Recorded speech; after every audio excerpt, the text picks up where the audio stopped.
Vive Barrett. How to bring the power in your word into action. In every word you use, there is a power germ which expands and projects itself in the direction your word indicates, and ultimately develops into physical expression. For example, you wish the consciousness of joy.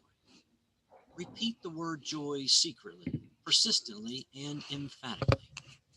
The repetition of the word joy sets up a quality of vibration which causes the joy to begin to expand and project itself until your whole being is filled with joy.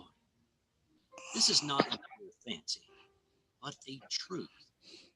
Once you experience this power, you will daily prove to yourself that these facts have not been fabricated to fit a theory, but the theory has been built up by careful observation of facts. Everyone knows that joy comes from within. No one can give it to you. Another may give you cause for joy, but no one can be joyous for you. Joy is a state of consciousness, and consciousness is purely mental.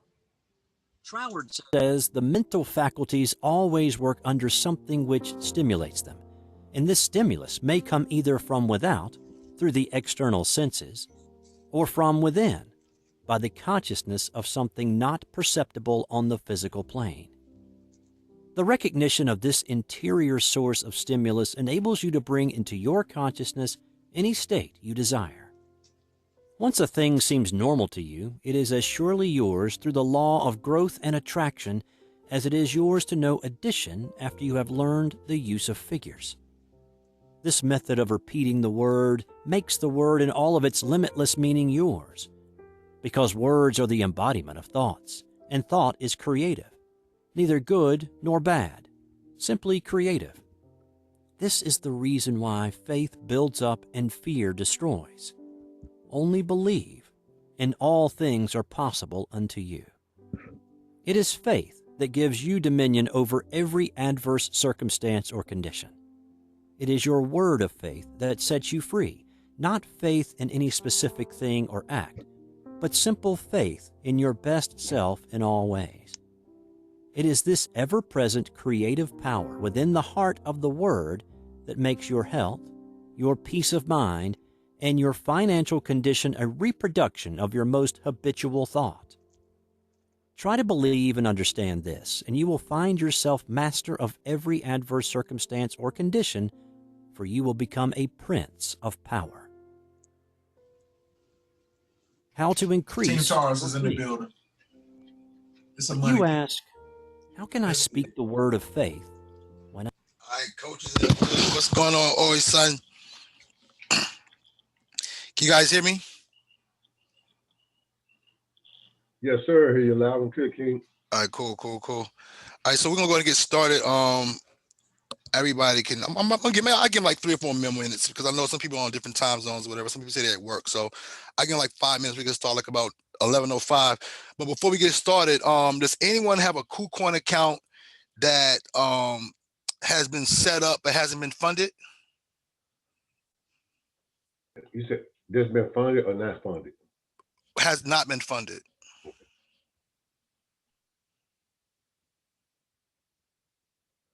Everybody's account's been funded. No, my account has not been funded. All right, cool. Hey, would you mind allowing us to work through your account to for this right here? Oh, no problem. All right, cool. So we'll give him like another 3 or 4 minutes and we'll get started. I have little or no faith? Every living thing has faith in something or somebody. Faith is that quality of power which gives the creative energy a corresponding vitality, and the vitality in the word of faith you use causes it to take corresponding physical form. Even intense fear is alive with faith. You fear smallpox because you believe it possible for you to contract it. You fear poverty and loneliness because you believe them possible for you. It is the faith which understands that every creation had its birth in the womb of thought words. What card It am I gives going to you need? dominion Credit card, over debit all card? things, your lesser self included, and this feeling of faith is increased and intensified through. So what you can do is, I usually do mine through You say you have Kucoin, you have Coinbase, or you don't have Coinbase? Not Coinbase, Cash App.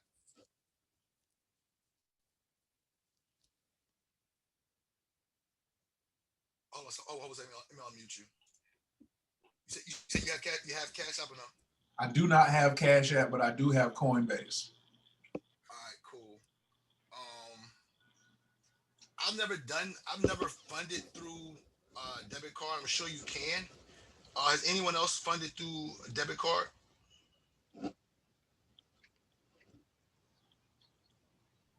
What platform? On KuCoin.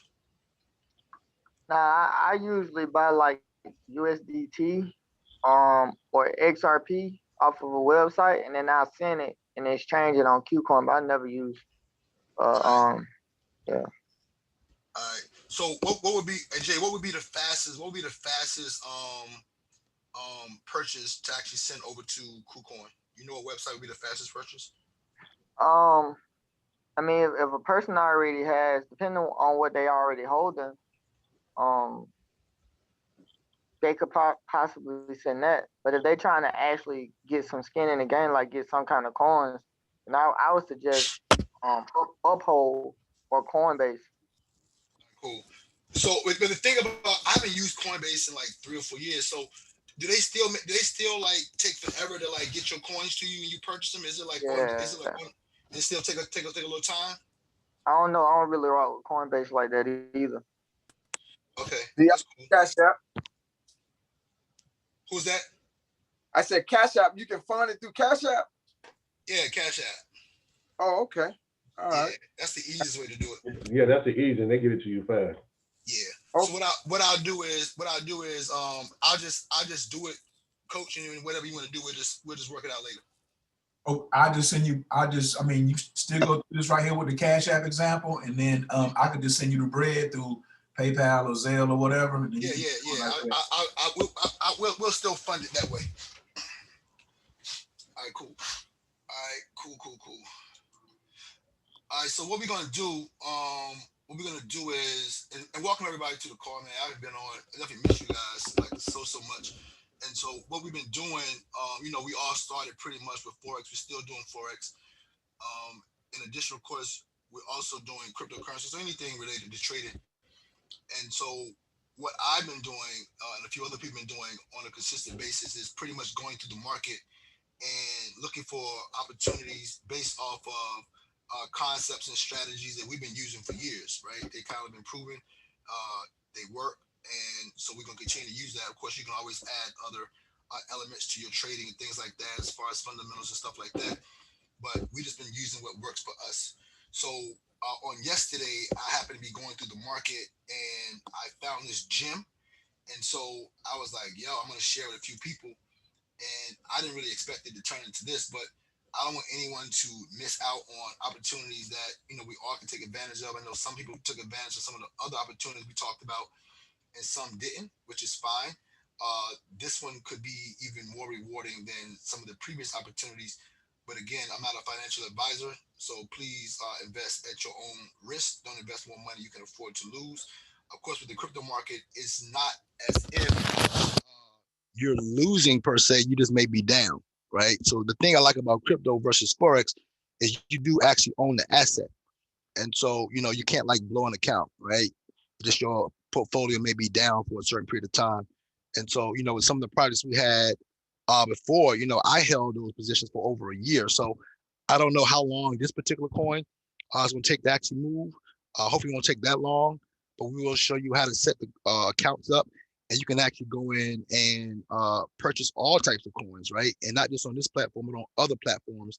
I was going to give you guys like a behind the scene look at how to actually set up your accounts, how to purchase coins, and also how to sell and take profit on the coins, whether it's on KuCoin, Binance, Forex.com, whatever it is, right? Whatever it is, right? Crypto.com, whatever it is, I'm gonna show the concept, because a lot of times what happens is we buy the coins, but no one knows how to get rid of the coins, right? No one knows how to actually sell them and take profit on them. So we're gonna show you how to do that on today. All right. So what we're gonna do is Oisan is gonna be generous enough to allow us access to his Kucoin account. So I'm gonna give you access to the stream, coach. Let me stop sharing. And you can just share your Kucoin account if you like, and then we'll walk everybody through it. Has anyone on this call not have a Kucoin account already set up that needs to have a Kucoin account set up?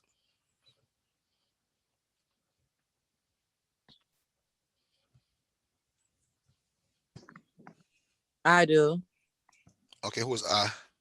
This is Roz. What's going on, Ross? How you All right, doing? amazing.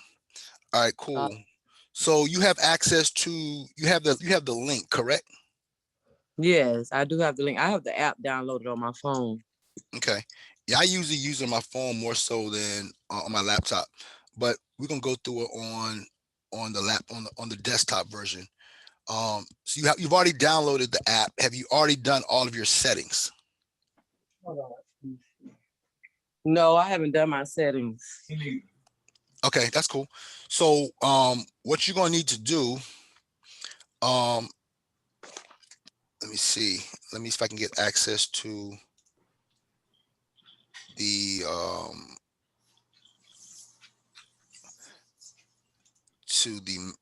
to the stream.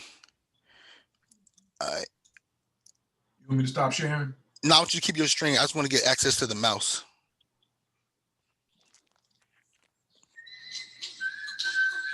Can you give me access to your mouse, or do I need to take it? I've been on Zoom in forever. Oh, you gotta take it back. But I should be able to have access. I should. Oh, no, I know. Request. Okay, perfect. Oh, So- control my screen. Yeah. All right. All right, cool. So you can see my mouse now on your screen. Nope. Oh, nope. Click on something. Move the mouse. Okay, I got it. All right, cool. So what you're gonna need to do first, whether you're doing it on your phone or you're doing it on your desktop, you're gonna need to go to your settings, right? And you're gonna need to go to your KYC verification. Okay. So once you go to your KYC verification, they're gonna take you through the entire process. Well, he's verified on the KYC. So let me go. I haven't done it on this part here before. So let me see how this one looks. A second. I don't want to. Okay, cool. Okay, so you have your KYC verification. That part is done. You also need to do your account security. Okay. Zoom user. Okay, we're gonna let him in. Okay, you also gonna need to go ahead. Hold up, page. You wait. Excellent. Wait. Yeah. Okay. You also gonna need to go ahead and set up your account settings. Okay. So in all this information, you want to write this down initially. Okay, because they're gonna ask you for a 6-digit trading password. You need that trading password every time you make a transaction, whether you're buying something or selling something. All right. So make sure you go ahead and set up all of your account security information. Okay. You need to get all that done. And then you're gonna need to do your two-factor authentication. So you haven't already downloaded your Google Authenticator, go ahead and download your Google Authenticator, because you're also gonna need access to that to make withdrawals and deposits. All right. And all these things are for your security. Right? All this is for your security. Now, if you've already created an account and you've gone through this process, but it's saying that it's still verifying, then what you're probably going to need to do is, look at this, Shante. What you're going to need to do is make a small deposit, right? So make a small deposit of like $10 into your account, and then that user will go ahead and click you right over, and you'll be good. Okay. So that's I how got you. a question on the Yes. app when I went to go use it and everything, but it didn't take me through all of that on the app. Well, it's not gonna take you through it. You have to go to it yourself. Oh, okay. Right. So on the app, in the left-hand corner on the app is gonna have. So you see here where it has like his initial on the app. It'll have your initial in the left-hand corner. So you're gonna click on that, and when you click on that on the app, then it's going to show you the same features, right? And you Okay. need to set everything up. Okay. Right. So usually it won't have an option for USA, for United States. So just click on other. Okay. Okay. And just continue setting that part up. So that has to be done before you can move forward. Right. And it usually takes about a couple hours for them to verify it. Right. So it's saying that it's waiting for you to be verified. Usually you're already verified, right? So what would typically constitute you being verified is going ahead and making a small deposit, right, into the actual account. And we'll walk through that in a moment. So it won't just like, it's not going to send you an email saying, hey, you're verified. It won't do that. It'll just say we're waiting for you to be verified. And make sure you have all of your security features set up. Your Google Authenticator set up, your trading password set up, your email verification set up.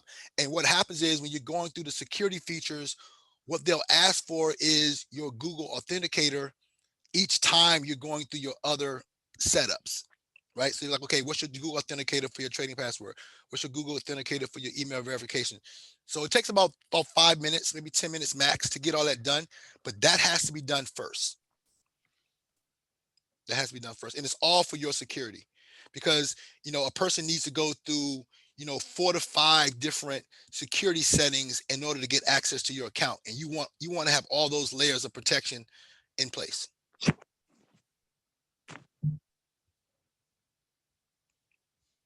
So you see you see his where it says phone disabled. So he needs to verify his phone number. Where it says Google verification disabled, he needs to verify that option as well. Right? So all these options are going to have to be verified. Okay, trading password is enabled. So he has a trading password already, but his phone needs to be enabled as well as his Google verification, which is going to be your authenticator. Does everyone understand about authenticators? Your Google Authenticator? Yes. Does anyone have any questions about the Authenticator? So we just download the app to the phone and then set it up inside of that app, right? The Google. Correct. Correct. If you want to do it on your phone, correct.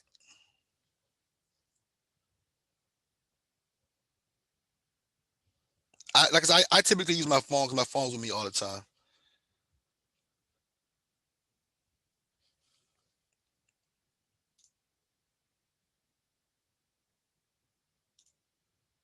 Any questions so far? What we need to get done?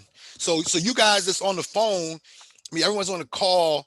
You could be doing all that right now, right? So while we're actually going through this, go ahead. You can do it on your phone. You don't have to do it on your desktop unless you're on your desktop. So, Coach, you could go ahead and knock yours out on your phone as well if you want, and that'll set everything up. I was over Oh no! Wait! Okay, I'm sorry. We'll do it. We'll do ours separately. We'll do it separately. I don't want you showing all that out here. We all out in the streets right now. I didn't even realize that. We all out in the streets. Hold on, let's wait. We'll get it done. So you see what he was about to do. You see he was about to start setting his up. So you guys go ahead and set that up. Go ahead and get all that set up. Your Google verification and your phone and your trading password.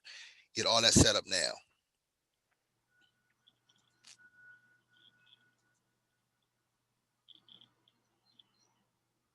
So you're gonna pause for a little moment while we get that set up? Yeah, go ahead and get it done. We good. Okay.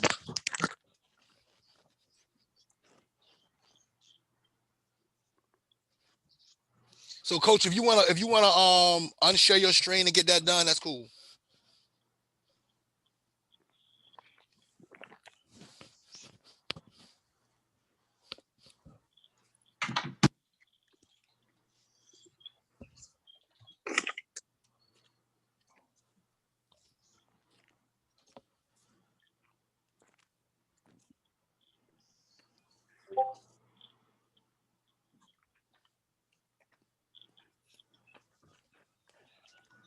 And it's usually going to be like similar. It's usually going to be a similar setup for most exchanges. So, whether you are using this exchange or you're using multiple exchanges, you're usually using the same concept. But please, I advise you to write down this information because I know people who have money in their accounts and they can't get access to their accounts because they've lost their trading password, or they, lost some of the security features. So they will block you out, and make you go through the ringer to get access to your account again. So make sure you write all this stuff down and keep it inside of a safe place.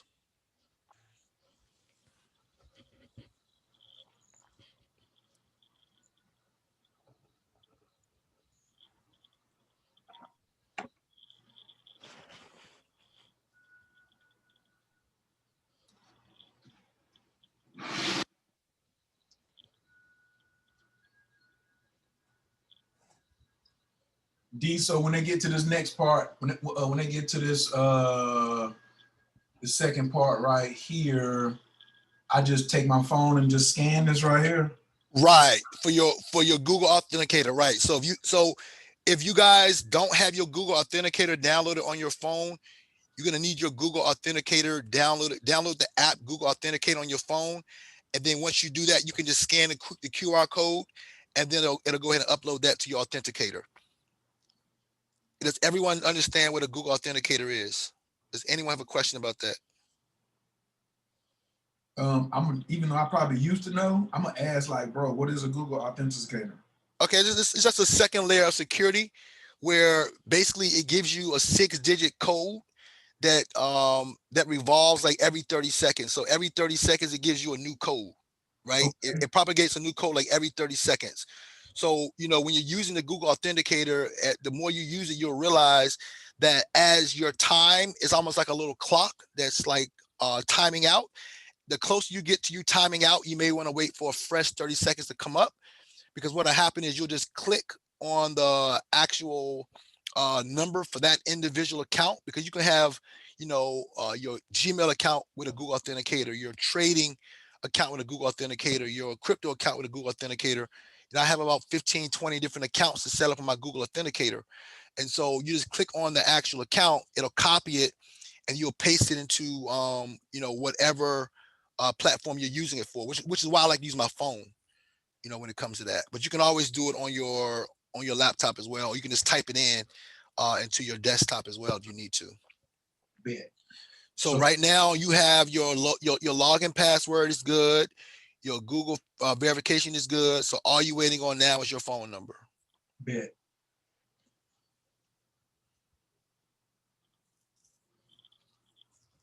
I don't know why it's trying to stall like that. Maybe because I got 50 tabs open. Oh, you good. So is everybody good on a Google Authenticator? Everybody has a Google Authenticator app downloaded on their phone? Yes. Yes, sir. All right, cool. Yeah. And just so everybody knows, this is a real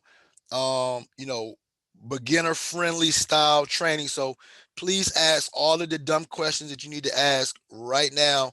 That way you don't have to go back and ask anybody else later. Let's go ahead and get all those questions answered right now while we're here together.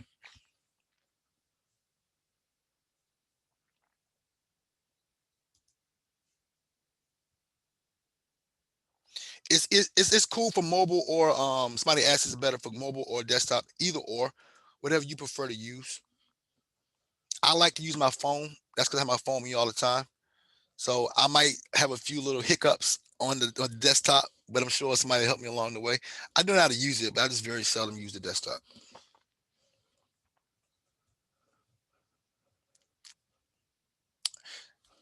How's everybody doing with getting their settings, security features set up?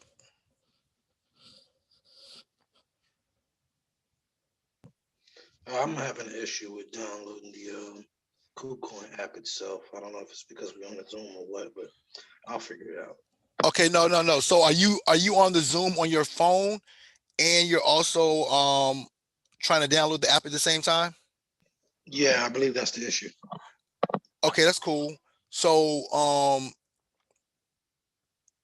if you want, just go ahead and just log off, download the app, and then log back on. All right. I got a tablet over here too. I'm gonna grab that and see if I can get that going. Okay. On the side.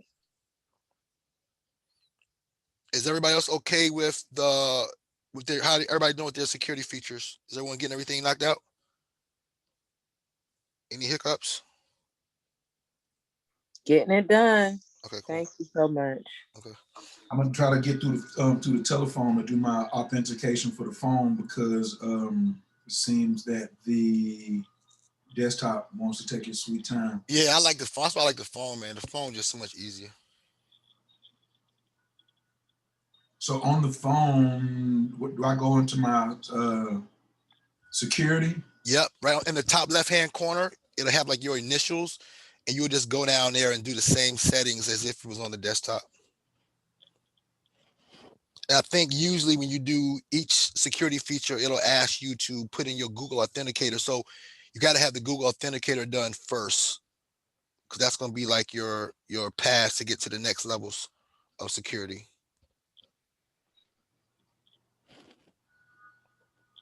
Hey D, I jumped on a little bit late. I actually just downloaded and set it up. Created a login. Where do I find the location for the Google Authenticator? So Google Authenticator is going to be just an app within itself. So just go to your App Store or your Google Play Store. I actually have it, but how do you sync it to this platform? Right. So what you're going to do is when you go to your security features, it's going to ask for your two-ply Google authentication. So you're just going to go ahead and take the keys, get the keys, copy the keys, and then paste them into your Google Authenticator, and then it'll give you a new code. Awesome. Thank you. Mm-hmm. Is anyone else having that issue?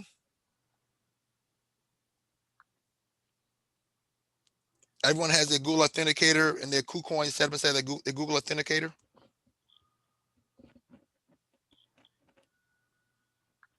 Yeah, my Google Authenticator, yes. And I just logged in, and now I just need to enable my phone.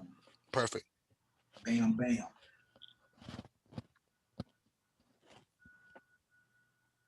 Settings, okay. King, when you you say when it get to verification, it don't have the United States. What did you say to put? Put in other.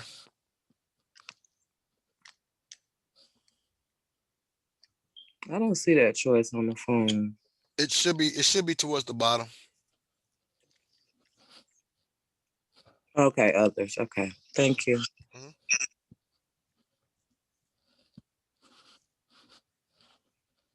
Silly question. Where's the settings on an Android phone? No questions are silly. Does anybody have an Android phone? I do. So most of the settings, King, are going to be when you click on your initials, whatever kind of phone you have, when you click on your initials, it'll usually open up all the settings. Give thanks. Thank you. Mm-hmm. Okay. Awesome. Thank you.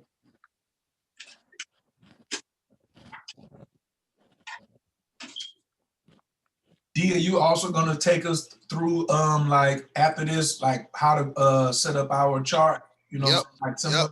Yep. We're gonna go through we're gonna actually go through how to look up the coins, how to buy the coins, how to sell the coins, how to research the coins. So, this is my Wealth Wednesday gift because I love all you guys so much. And for as long as you want to be on, we're gonna get all this stuff done today. Wow, thank you, my brother.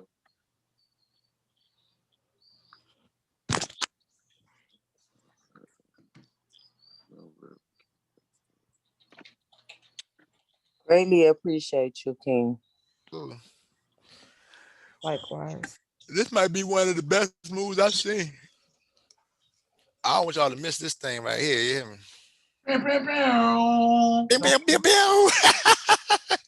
For real, this thing, I saw this thing, I was like, oh, this might be bananas. Not make me turn on the Yeah, put the sounds on, Coach. You know what I'm saying? Put the sounds on. Coach got the whole background, got the whole podcast studio over there. Yeah, but the thing is, not only for this particular coin, but what I hope you get out of this is to understand the simplicity of how easy it is to get all these things done, and all the things you're seeing people talk about online, to realize that you have the ability to participate in that as well, because you have access to an exchange and you know how to get in and get out of an individual coin. You also going to know exactly what type of potential certain coins have. Of course, at this point, the market is doing what the hell it want to do, but at least knowing what type of potential certain coins may have is also going to be important. I mean, any new projects, they can go as high as they want to go. I mean, I think everyone understands with Dogecoin being number 4 on the market cap, who would have thought that, right? Two months ago. So, at this point, the market can do whatever it wants to do.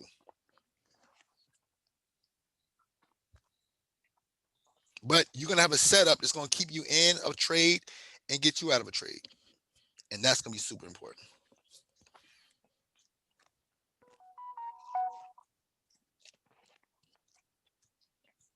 Okay, that's cool. That's cool. You're going to understand how to use it today. You're going to understand how to use it today, Karen. I bet you that. We're going to walk you right through it.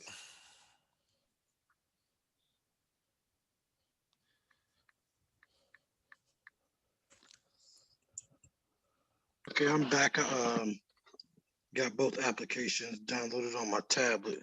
Okay. Now I'm going to get into the settings with Kucoin. Okay.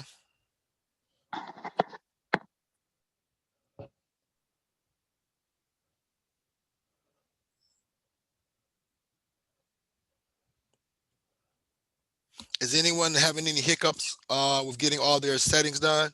Everybody's account should be set up by the end of this call.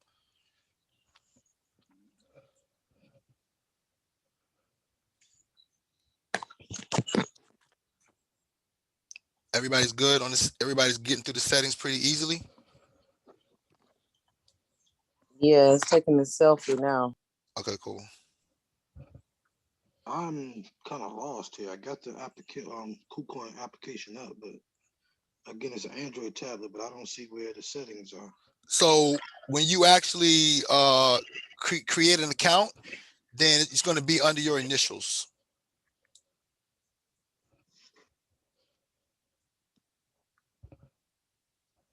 Okay, I see the log. So because you haven't actually created, you can click on login, but you haven't actually created an account yet, right? No, I think that's what I'm trying to do now. Yeah, so do that part first, and then then your setting options will come up for you.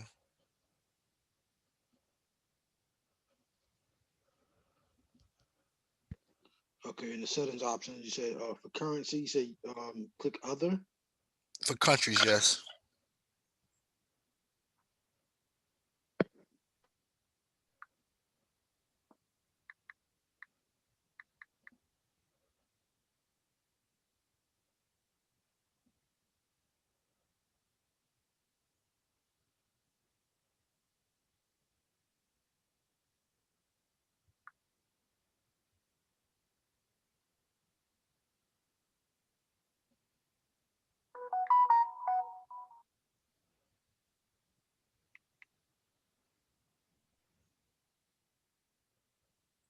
Hey, Coach, while we wait for them to get that done, can you go back to your page for a second? Yep.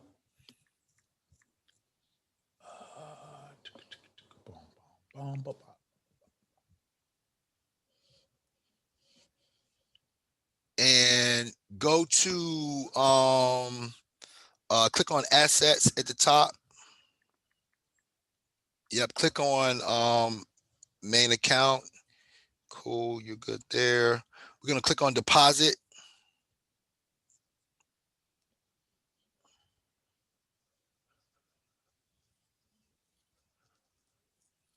Yeah, click on deposit.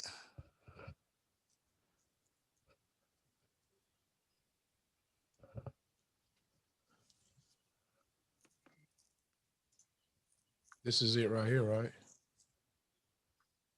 Let everybody in real quick. Let me see where you're at now. Yeah. So click on deposit at the top. No, to the left, to the left, to the left. Oh, my bad. Good. Mm-hmm. All right, cool. Click on BTC.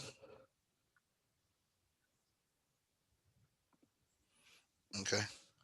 Now you see your wallet address? Mm-hmm. I copy that address Mm-hmm. and email it to RichDad915. at Gmail. 1 second.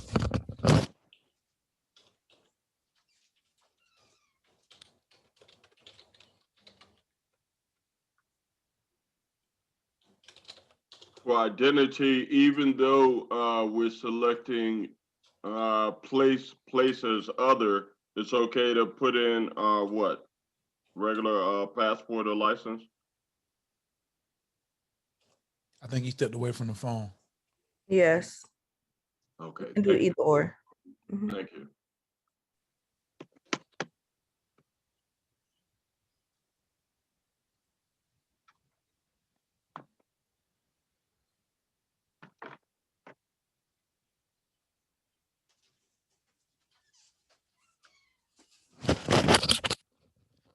Back. All right, so you sent that to me? Mm-hmm. All right, cool. RichDad915 at Gmail. Yeah. You should have it. Cool.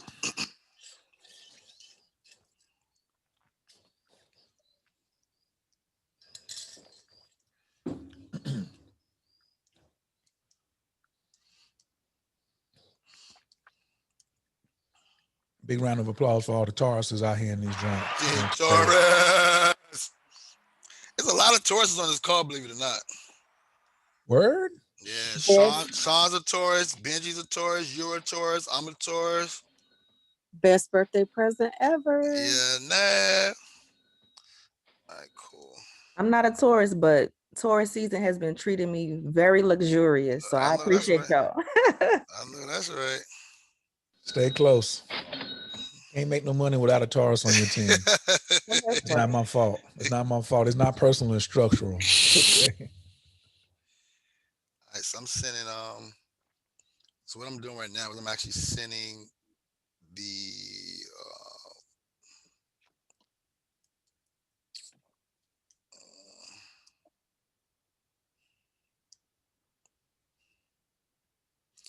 actually, you know what? Just put your QR code, put your QR code up on your screen. That's easy. Just put your QR code up on your screen. Where is that at? Right here. Yeah. This one? Yeah. 1 second. Man, this thing is beautiful. Just that quick.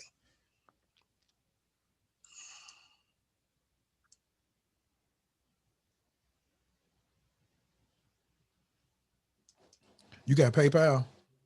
Oh, yeah. All right. All right, boom. Yeah, we didn't have to do all that. So I just sent that to your account. So I just sent some money to his account, some Bitcoin to his account. So we'll be able to see the money actually hit his account in a few minutes. It's usually take about 10, 15 minutes. So go back to your assets, coach.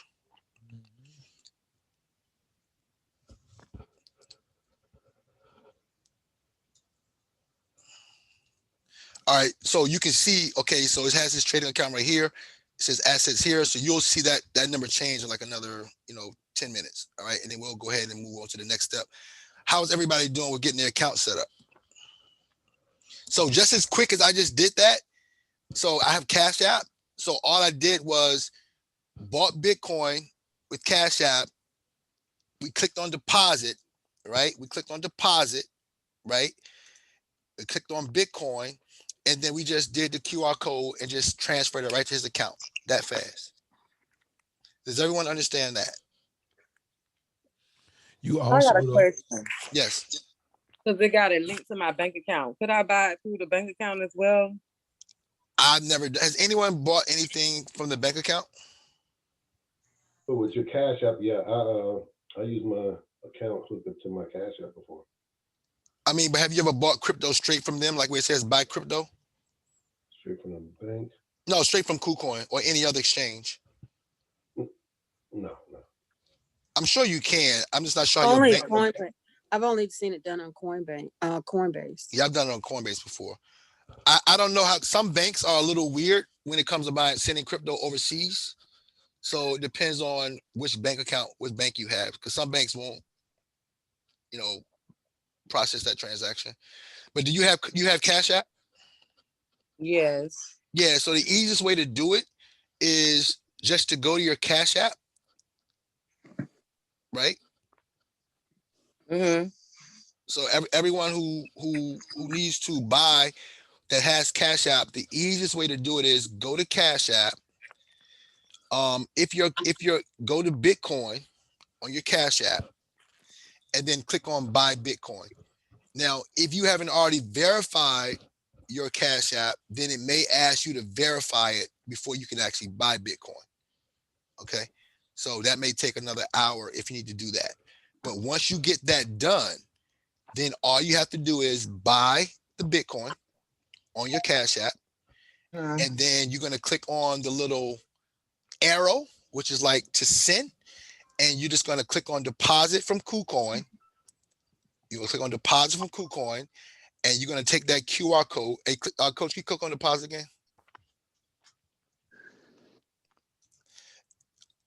And then you're going to click on BTC,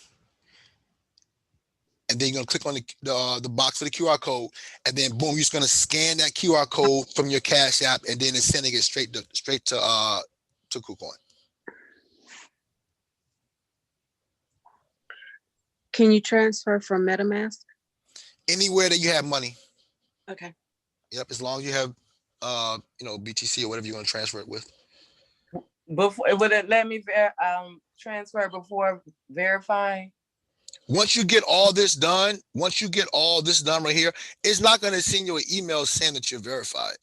So once you get all your security features set up, then you can go ahead and deposit. You can really deposit, but without getting all this stuff done, it's going to charge you a higher fee. Oh, okay. For your transactions. Hey DK, I'm sorry. I did hear your question. I have my bank account set up through Kucoin. It's really simple and easy and user friendly. There you go. And the funds come right on out. I'm with Chase, so it was really easy and quick. There you go, Ross. You hear that? Yeah, I hear that. Okay. I think I'm gonna try that on this first go round. How long does it take? A few minutes. Oh, that's sweet. Okay, Kelly. You said, oh, sister, you said Kucoin, you can hook that up straight to your bank account? Yes, I have mine hooked up to Chase. How did you set that up? Well, I don't take over the call. I'm just a student. No, Queen, please. I don't have that. We all here to help each other. Okay, let me go to mine. So you basically if you're looking at the screen, where do I go? hold on 1 second, okay. Give me 1 second. Let me find my way back to the screen. So yeah, there you go, Coach. Hey, right there. Properly direct you.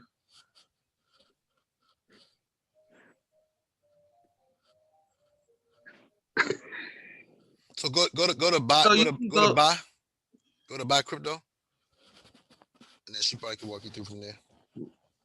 Right. Oh, they have Visa, MasterCard on here. Right.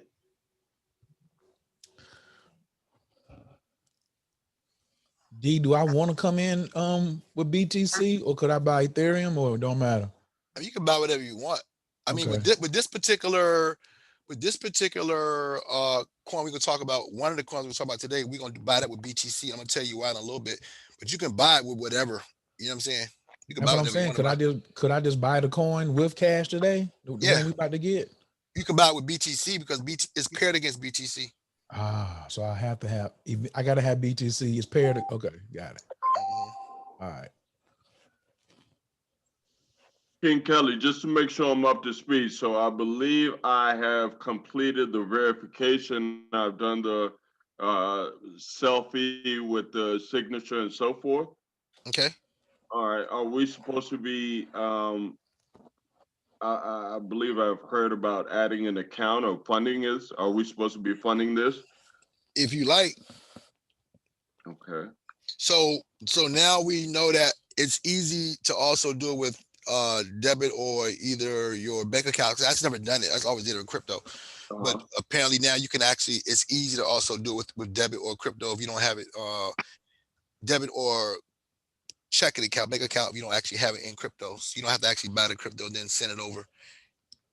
Ms. Crosby said you can just buy it and it'll automatically be in your account. So buy it straight from the bank account if you link right, it. Right. Okay. All right. Let me try this.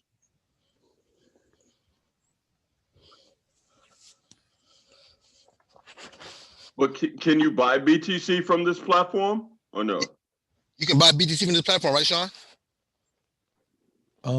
It looks like they want something like I'm going through mobile, the payment channel. I guess they're saying that's the cheapest one, but I don't know if I Yeah, have. so they give you options on which platform to exchange your USD to BTC on. And I don't know, I forgot the name of them, and I'm not it's been a while since I hooked my account up, but you choose which one. I chose the cheapest. I think I forgot what it was, but the minute I set that account up, I went and pulled out a couple grand and it was there. So it's really just a matter of what you choose. Go back up. Well, I have done it through my MasterCard and I've done it through Simplex. I don't think I've done the Bonanza, but it's showing you how much you'll be paying for the BTC. Okay, I see what you're saying. Right, but when you get here, crypto.com, so I'm just trying to see which would, I guess, just compare the prices. Right, but when they get here, they're asking me, when they're saying check out, they want to email. I guess I need to register. Yeah, create a whole other account. Put all that together. All right. I'm going to get my wallet, so I'll be right back. Everybody who's looking to do that same process, I guess you can take your time and do that if you want to go through you're going to do it through your debit or through your Yeah, it's a little process, but just click on it. It works. Yeah. It's user friendly. It's not, I did it without, I just stumbled across it. So I might do it today for like $10 just to see how it works. yeah, I don't want to pull that kind of money through my Cash App, what I was doing. So I just did it. I was sprinkling money here and there. So I found that way. No, I'm gonna try it because I like to know how to do things so I can be more knowledgeable about it. Hey, where's the deposit on the Cash App for the to send it? So if you're doing it through Cash App, then you just got to buy the Bitcoin. Yeah, I already did that. All right. So then you're just going to click on you're going to go to withdraw. Like the little arrow to withdraw.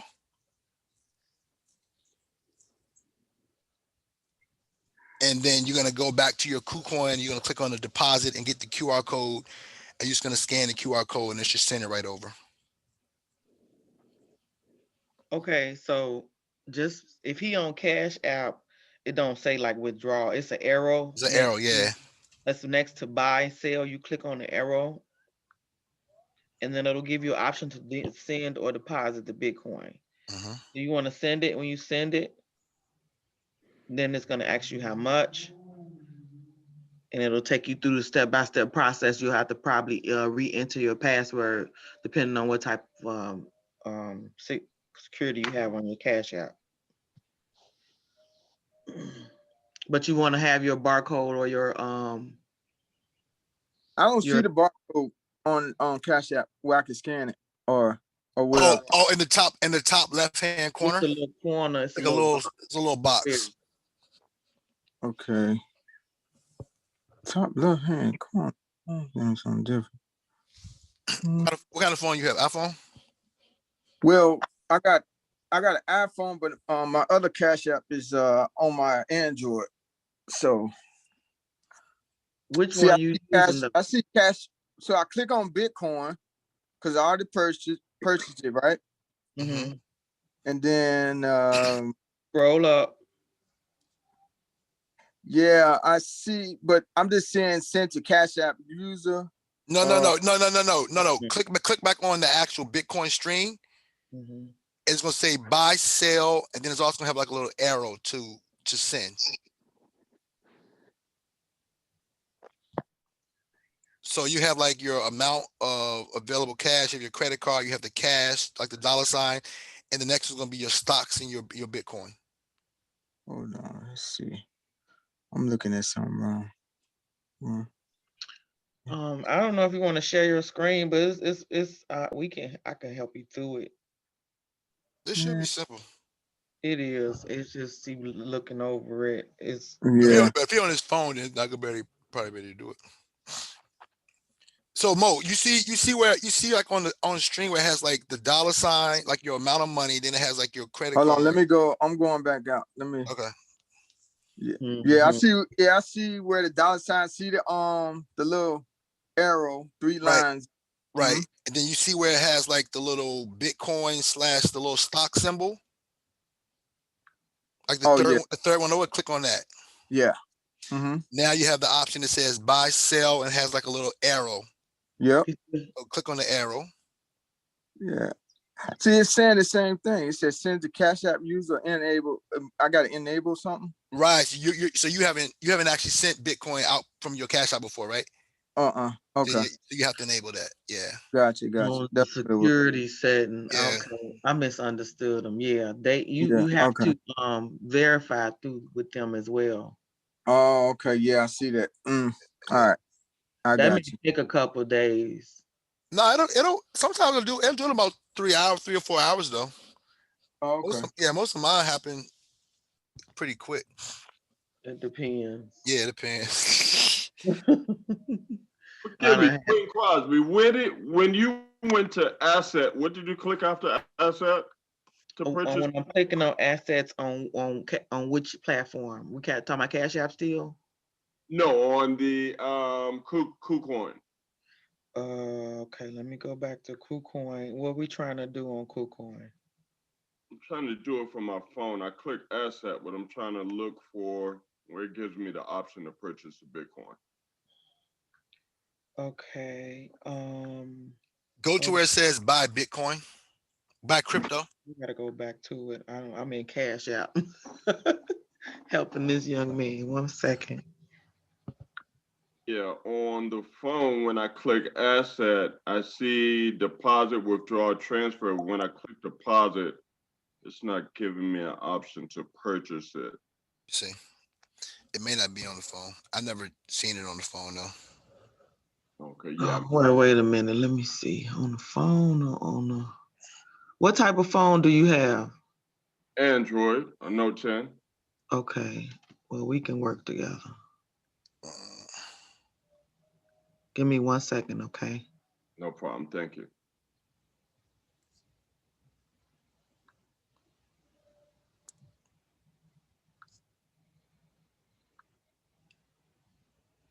Hey Sean. Yes. The phone is not giving that option. Okay. But no, so I do most of my stuff through my computer. So let me. Maybe that may be the difference. Yeah, but what you can do if you're doing it through an actual bank account is you can go to the actual settings, and then you can go to where it says payment methods, and then it'll give you the option if you want to do it through a bank account. But it doesn't have the Visa option on the actual phone. You have to go to your desktop. Okay. All right. Awesome. Thank you.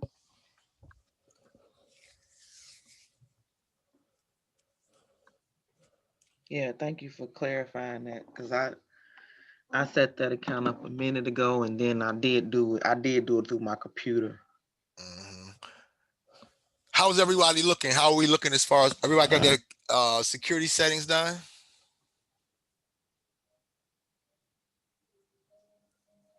All security settings are done. I just finished up my I guess my ID photo, and it says this application is under review. So Perfect. Everybody is under review. Is everybody under review? Yes. Anybody not under review?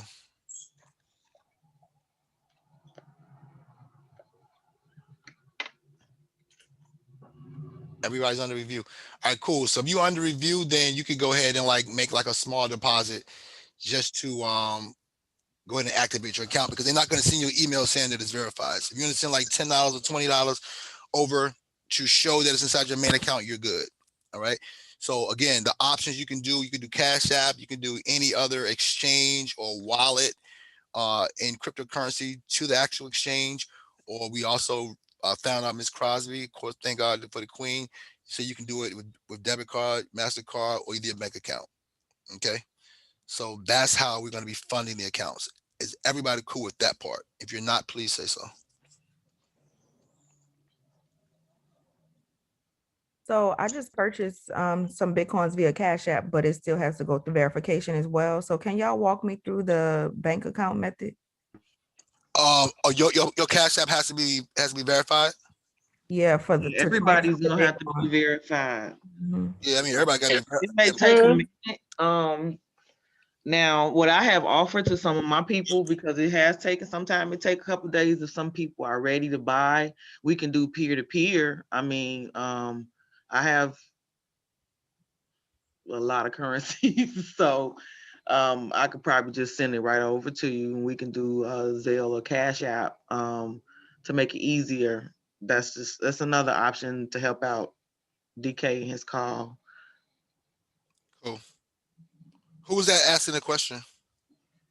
This is Tony. I mean, I don't mind that route, but I still will want to know how to do it via my bank. So if somebody can walk me through how to do that. Okay, cool. So if we go back to the actual, if we can get back to the actual stream, Coach, you mind? Hold on 1 second. Take your Because time. I'm trying to verify. I'm trying to do some photo verification. I mean, the guy in the picture look all right. He look all right. I see it in the stream. He look all right. What you talking about? Oh, because I got my right. He do look all right. All right, cool. All right, so yeah, so once he gets that done, we'll go back. But Tony, what you do is you go to are you on your desktop or are you on your phone? My phone. Yeah, so you're not going to be able to well, actually on the phone it is an option. You could go to your phone and go to payments. Go to the settings where you did your security settings.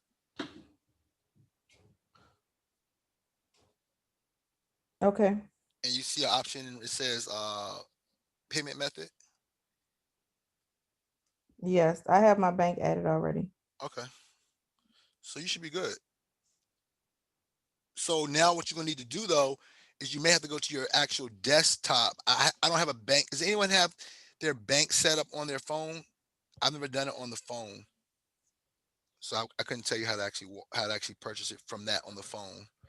See bank account number, routing number, confirm.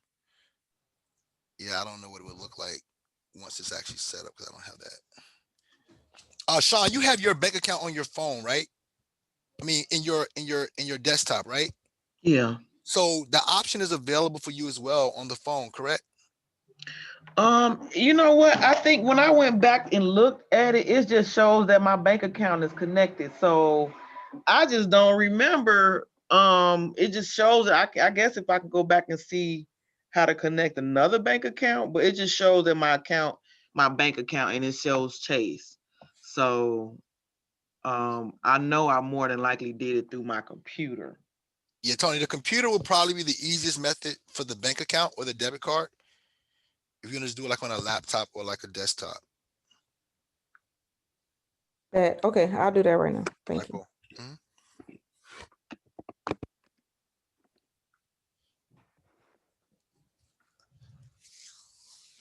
Any other questions as far as getting account set up? Is everybody good on the account being set up?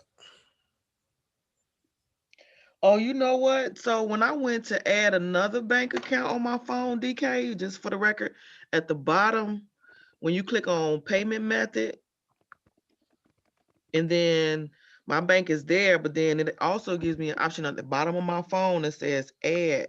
And when I hit on add, it's asking me to enter the name to my name, my bank account information, the bank deposit, and then hit confirm. And that's on the phone. Yeah, I saw that. But how do Okay. you? But I just don't know. Like, how do you purchase once that's actually inside? Like, once all So that that information is, has to be after you have to complete that process in order to go to the purchasing. got you. Yeah, I just never done that. But I know you can definitely see it all on the desktop or laptop. Okay. Yeah, I know. I mean, I for visual purposes, I have to use the desktop. All right, cool. All right, so is everybody good with their all settings are done, correct? All authenticators are set up, all settings are done. Anyone need their settings to be finished or complete? Everybody on the call settings are done for their accounts.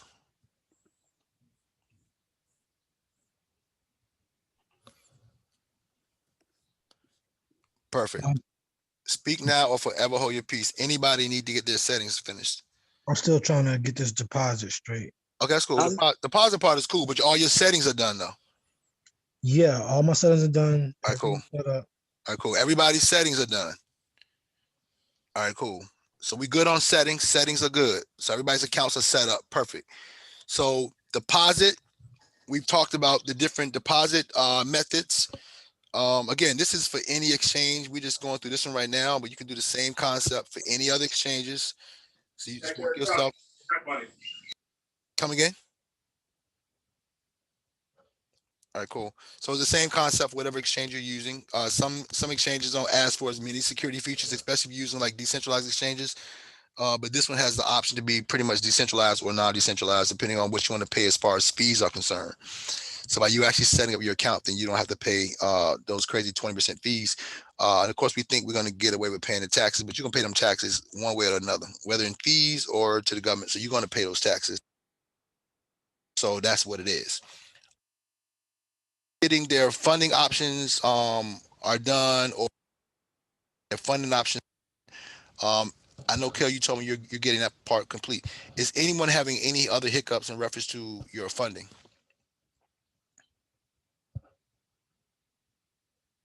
I was trying to do it from my bank account, but it's saying wait for the KYC verify from my mobile, and I'm using my mobile.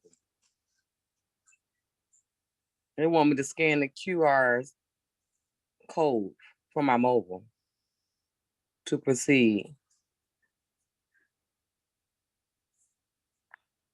Is it giving you an option to copy the link? No, it's not. That's the problem. It's not giving me an option to copy it. That's crazy.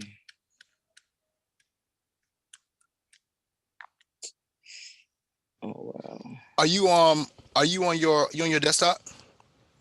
I have it on my desktop, but I have it on my phone too. I can't remember the password, but I got the face identity on my phone, so I can get in on my phone. I would have to go through the process of forgetting password and all of that. You don't remember what passcode? For this Kucoin account. Okay, did you just set it up today? Or you set it up before? I set it up before. Okay, the first thing you need to do is go back and reset your password and get that done first. All that you're gonna need to have access to that at all times. So go ahead and reset your password. Have them send you a password reset. Do you have your trading password? Yes, I do. Okay, make sure you keep all that information inside one location, somewhere safe. Okay. Yeah. Because if you're out and about and for some reason you don't have your phone and you need to get into your account, you want to have access to do that. So let's have them reset your passcode. Okay. So let me do this. All right. How's everybody? Any questions, any concerns, anything we need to work out as far as funding? Everyone has an idea how they're going to fund, even if they're not funding right now. You have an idea how you're going to be funding. How's everyone looking on that? Yeah, I got the idea, but I'm still having issues trying to link it. Okay, which method are you going?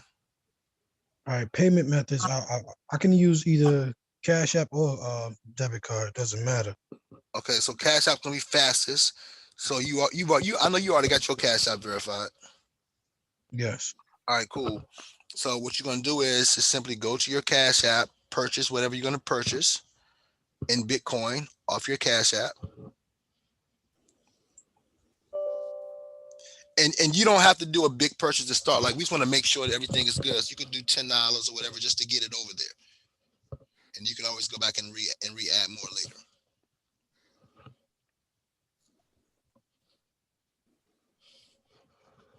So purchase the Bitcoin from Cash App. And then once you purchase the Bitcoin from Cash App, you're gonna have the option to buy, sell, or send. So you're going to click on send. But before you go through that whole process, go ahead and go back to Kucoin and click on deposit, and you're going to find that on your asset screen. You're going to click on deposit, and then you're going to click on Bitcoin. It's going to give you your QR code, and then once you get your QR code, you can go back to Cash App if you're using two different devices anyway. Are you using two different devices or the same device?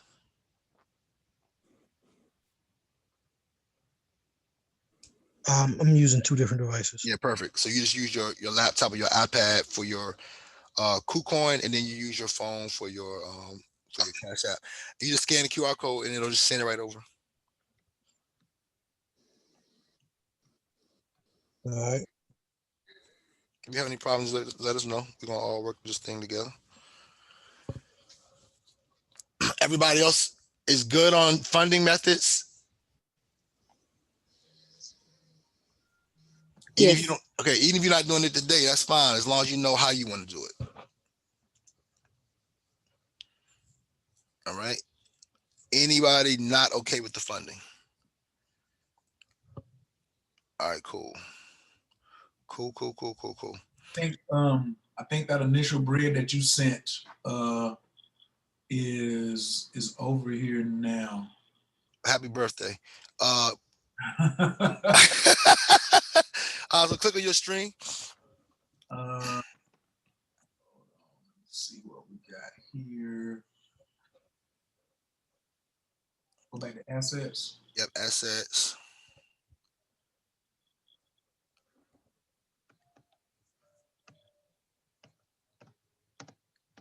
All right, cool. So boom. So now his balance has changed. So I just sent him like it was like $97. So he has 95.91 in his account. That's inside of his main account. Okay, that's that. So when you first send the money over, whatever you purchase in crypto is going to go automatically into your main account. Okay, when you first purchase, it's going to go to your main account. Now, once it's inside your main account, it's not available for trading. It's just sitting there, right? It's sitting there. Now he also has money inside his trading account. So the second step we're going to go to is we're going to go to transferring. Once you've purchased the asset or the cryptocurrency you're going to use, now we're going to go from there to actually transfer. So you can click on transfer, go to transfer from main account to trading account. So we go from main account to trading account. Yep. So from main account to trading account, and it shows you the amount of BTC you have available. So you just click on the available. Can you go back over that, please? I was in the midst of doing this. I didn't want to. Oh, you're fine. So once you get the funds sent over to your Kucoin account, whether you've done crypto or you purchased it from there, whatever, all your funds are going to automatically be deposited into your main account, right? So, hey, coach, do me a favor, X off that top just so you can see the both screens real quick. So you have main account and you have trading account, whether that's on your phone or your desktop, both options are going to be there, right? So what you're going to do is you're going to go to your main account and you're going to click on transfer. So he's going to click on transfer, and then he's going to transfer from his main account to his trading account. And it'll show you how much available BTC you have or whatever currency you have available inside your main account. So he's going to click on that and he's going to click on confirm. and that's going to immediately send it from his main account over to his trading account. So you see now his main account doesn't have anything, and all of his funds now are inside of his trading account. You see how that works? Yep. Okay. So now it's inside of his trading account. So one of the coins we're going to be getting today is already in BTC. So his money is in BTC. Okay. His money is in BTC. Now, understand that there are multiple different quote unquote base currencies that you can buy coins in. Okay. You can buy coins against BTC. You can buy coins against ETH. You can buy coins against USDT. You can buy coins against Polkadot. You can buy coins against Kucoin coin. You can buy coins against Tron. Is a lot of other base currencies you can buy coins against. So I need everybody to understand, because a lot of people don't explain this to you. What you buy your coin against matters. Right? I posted this on yesterday. I got 2 likes because I know nobody knew what the hell I was talking about. Right?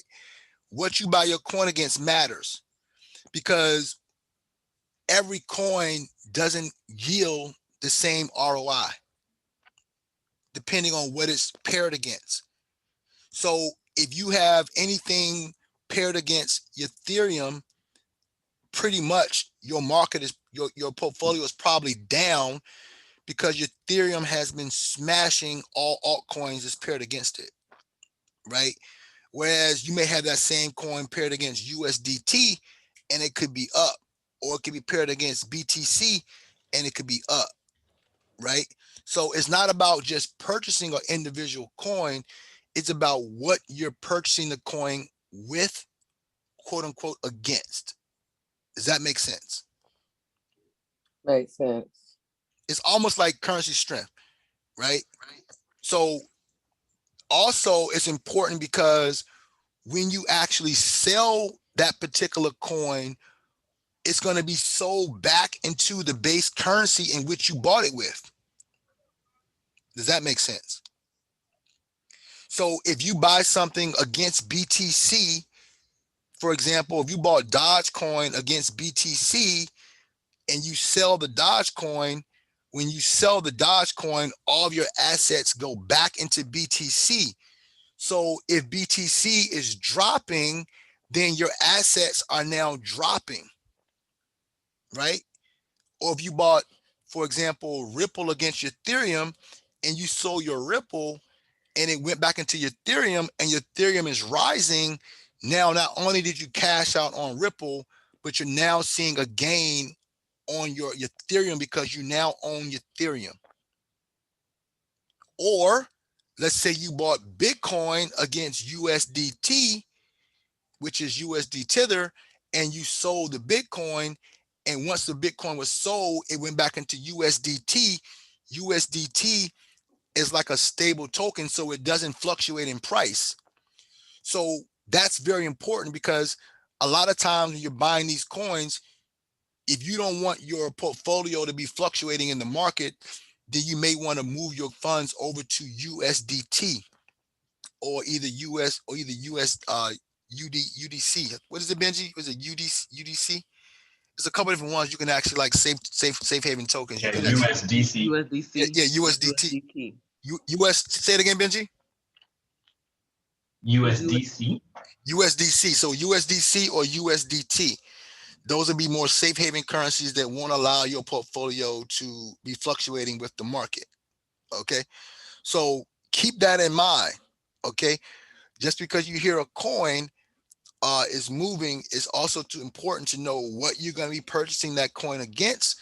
So when you do sell that coin, or that coin cashes out, you know what currency that coin is going to be cashing out into. And if you don't feel comfortable with that coin staying inside that particular base currency, then as soon as it cashes out, you may want to think about taking that base currency and selling that coin back into USDT or USDTC. Does this make sense? Basically, what you're saying is the base coin matters. Base coin matters. Base coin matters, and it'll be smart for me to even Well, if it's going to be a long play, I may not be able to like predict it like that. But it just when I'm ready to cash out, I just need to know that that's what's about to happen. So let's say when I get it today and I do it versus Ethereum is going up, but when I want to cash out, Ethereum is going down. So as soon as I cash out to Ethereum, I would want to move it to like something stable like the US Tether. Correct. Exactly. Or even to something that's going up. Exactly. Right. Exactly. So that's going to be important because one of the coins that we're talking about right now is actually paired against Bitcoin. Now, the coin itself is actually, making higher highs against USDT. So if I gave you the coin against USDT, I couldn't tell you how much return on investment you could possibly get because USDT paired against this coin is already moving, pretty aggressively. But we're actually going to be buying it against Bitcoin, and Bitcoin has been suppressing this project for a few months. So now we know that this project is sitting, what I like to say, sitting in the mud. I like to buy projects sitting in the mud because I know they only have one place to go, and that's up, right? So what happens is a lot of times, if something is moving, by all means, take advantage of it, right? But for me, I sleep better at night knowing I'm buying something in the mud because I know that it has no place to go but up. And I put all my TPs in when I put my orders in. When I buy the coin, I put the TP in right away because some of these projects will have an influx of volume that comes into any of these exchanges at one time based off of institutional money, and it'll cash you out. But if you don't have a TP in or a sale order in, then it'll go up to that area you were projecting to sell at, and it'll wick right back down, which I'll show you some of those on the chart. They'll wick right back down, and you don't have an opportunity to sell your particular coin. So having your TP in, at least a percentage of your portfolio in TP, is going to be beneficial. Also, it's beneficial because with the cryptocurrency exchange versus the actual forex exchange, is based on a first come first serve basis. So just because you have a take profit at a certain number does not mean your particular coins are going to be bought or sold at that number. If price moves through that number very fast. So getting in position and having your orders on the order book is very, very important to have that done as quick as possible. Okay. So does it have any questions about what we talked about so far? D, say that last part again. Go back about 3 sentences. Yeah. So with the cryptocurrency, it's very different than with Forex because Forex, you just place an order and you automatically into that trade, or you put a TP and you automatically get cashed out and hit that place. With crypto, it's based on a first come first serve basis. So whoever order is on the order book first, they get their orders filled first. We're going to see that in real life in just a few moments, right? So it's first come first serve. So when you're looking to take profits or buy orders on cryptocurrencies, you also going to take a look at the order book and see, okay, where is my order most likely to get filled at based off where other orders are. We're going to take a look at it in a moment because that's very important, because you could just say, well, I want to buy it at this price. Well, it might already be 56 million coins already for purchase at that price. And you're going to be 56 million, 10,000 because your coins go behind the coins that are already on the order book. You don't just automatically get it filled because it's at that number. Does that make sense? Mm-hmm. Okay, cool. So what we're going to do now is, everybody cool what we talked about so far? Any questions about what we just talked about so far? Any questions? Silly questions, crazy questions, any questions? All right, cool. So now we're going to go ahead and go to the market. So we're going to go ahead and go to, we got a trading account going on, go to the market. Cool. We're going to the market. So How now do you draw that conclusion on which coin to buy it against, though? I'm going to show you. Okay. Yep. All that's going to be talked about. So we on the market. So you see it on the market on this particular exchange. Like I say, all of them are a little bit different. You see at the top where it says USD, BTC, KCS, alts, DeFi, NFTs, Polkadot, ETFs, spot index. these are all different base currencies you can buy individual coins against.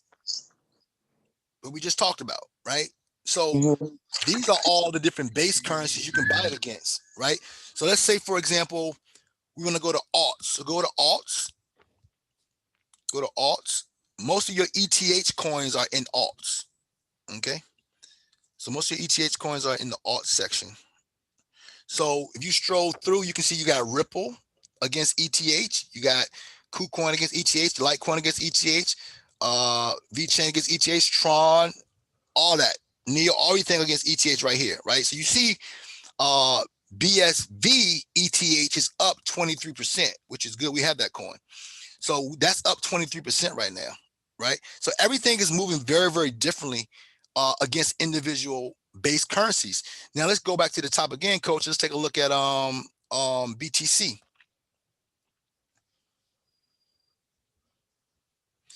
So now you're seeing some of the same projects against BTC, right? And how they're changing in price, in percentages against BTC, right? So let's go look at that BS. Is that BSV against BTC up here? I don't see if it's up here. No, it should be though. I just want to see what the difference in price. Okay, there it is right there. So that's up 19% against BTC versus Ethereum is up 24%. So each coin, what it's paired against, is very, very important. Okay, it's very, very important. Okay, so we can go look at another one. We'll take a look at one more. We'll be done with that. Let's take a look at USD. And these are all your coins paired against your USDT. Okay. So as you can see, whatever the project is doing, that's what it's doing. And everything is up right now against USDT. But if you notice, some of these projects were down against Ethereum, right? Because Ethereum is so dominant right now. So most of these projects are doing what they need to do against USDT. Now, doesn't mean that the ROI has the same overall ROI against USDT as it has against Ethereum or against Bitcoin. But right now, it's a great move on the day against USDT for most of these projects, right? Everything's up. The whole market's green right now, right? You see you see that BSV against USDT is up 27% against USDT, right? Bitcoin's up 6%, Ethereum's up 2%. You can see the numbers for yourself, right? So what you pairing it against is very, very important. Does this make sense? Mm-hmm. Any questions about that? All right, cool. So we're gonna go over to back to BTC. And in the search bar to the right, we're gonna type in REV. There it is, REV BTC. Perfect. Okay. So this is one of the coins that I'm gonna show you why we're looking at this particular coin. All right.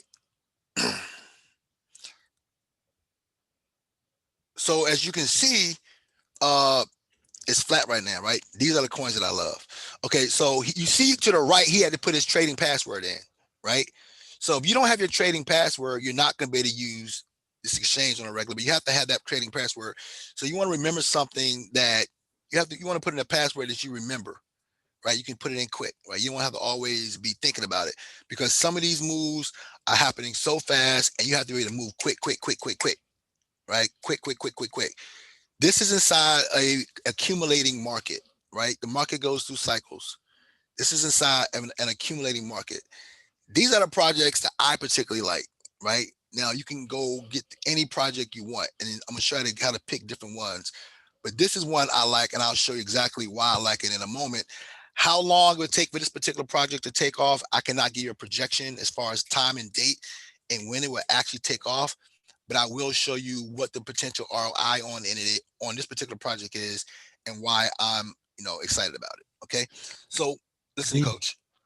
I got a quick question. Yes. How do I favorite this? Is there a way I can add this to can I create a favorites list? You're about to buy it. Well, it'll be in my assets. Say less. Yeah. We about to buy it, you know what I'm saying?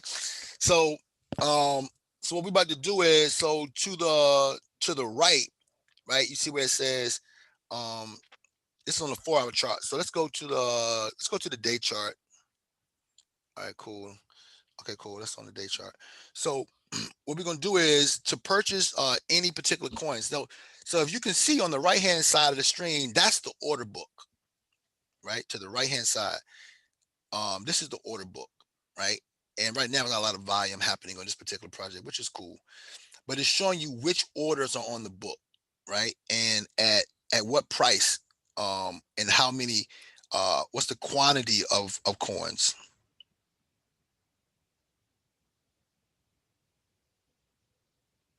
Okay, so Vic says if you click on the top, you can add it. Okay, so right now that coin is at 0.00000023. That's the price, right? And you can see at 0.00000022, you got 4.85 million orders there. You got 1.25 million orders at 2.1, 1.58 million at 2.3. These are all the people that's trying to buy these. They're trying to buy these coins at this particular price. Are you talking about right up in here? Correct. So Okay. these are all the buy orders. And these are the quantities that people looking to buy at these particular prices. Okay. So these are how many coins are up for purchase at these particular prices.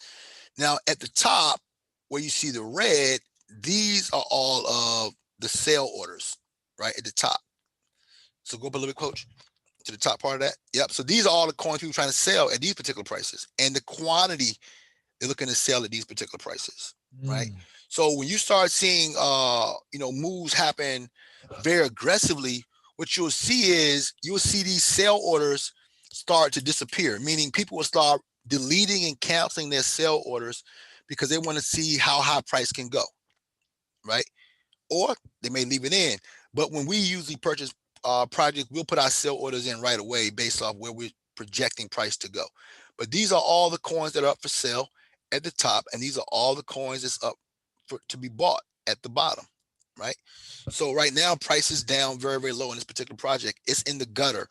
I love these. I call these sleeping giants, right? We also look at some projects that's running you can get involved in that could be moving right now. This is a project. This is a long-term project.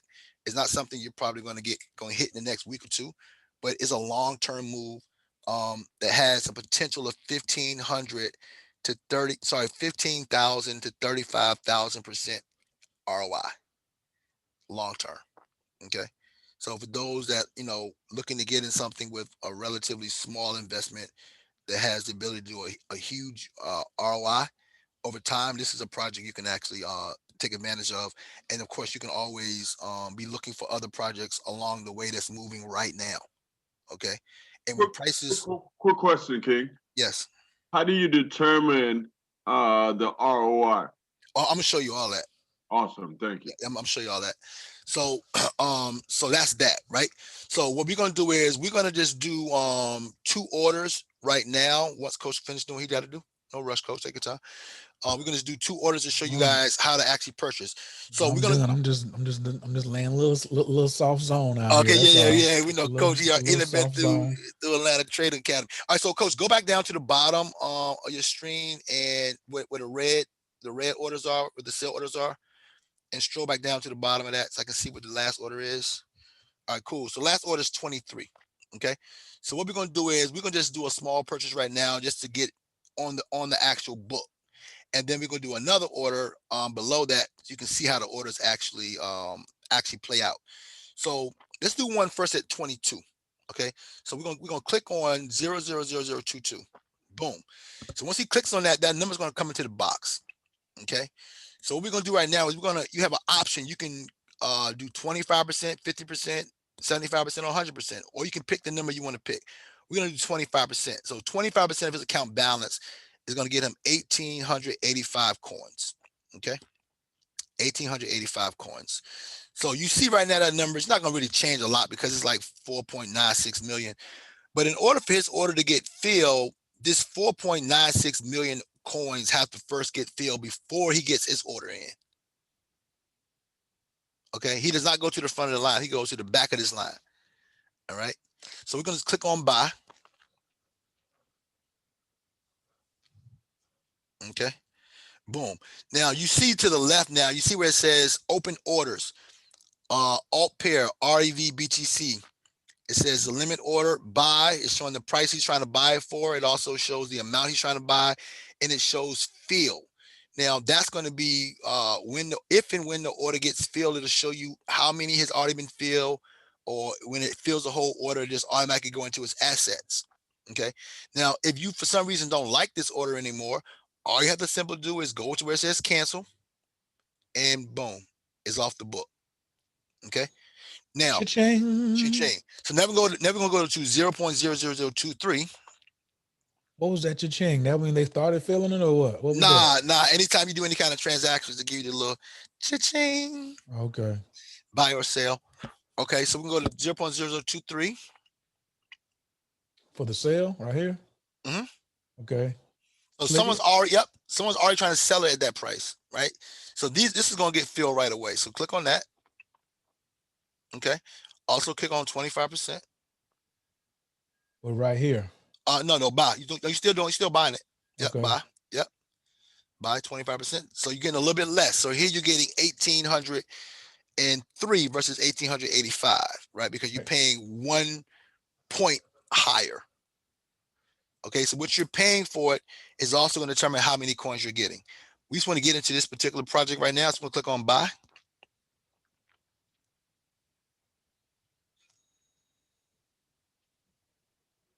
Boom. You heard the cha-ching, but you notice that it did not show any data, right? Because the order got filled right away. So what you're going to do now is you're going to go to your assets. Back at the top, go back to your assets.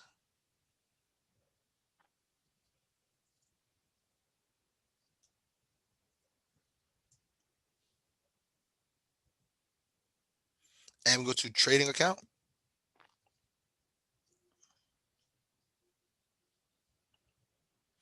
We're going to click on, it should be an option that says hide small balances. We're going to click on hide small balances.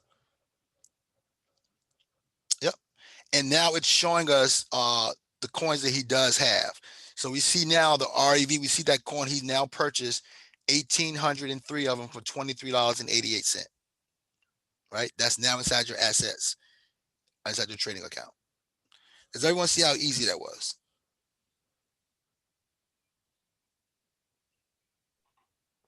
Yes, sir. Any questions about that? So basically, to buy, you can go to the sell or the buy option. Right. So if you go to the if you go to the sell option, right, then you want to click on the first one, right, because you're buying it for a little bit higher than what current price is, or right at current price. So that means if someone's willing to sell it at that price and you're willing to buy it at that price, it'll go through right away. Right. Okay. It's usually it's the coins that you're trying to buy that are cheaper than what price is right now that you have to get in the line for. So you actually bought whoever was in the front of the line on the sales side, you bought their coins. Got it. And I still have, so do I still have another order in for 25% when price goes down to the 22?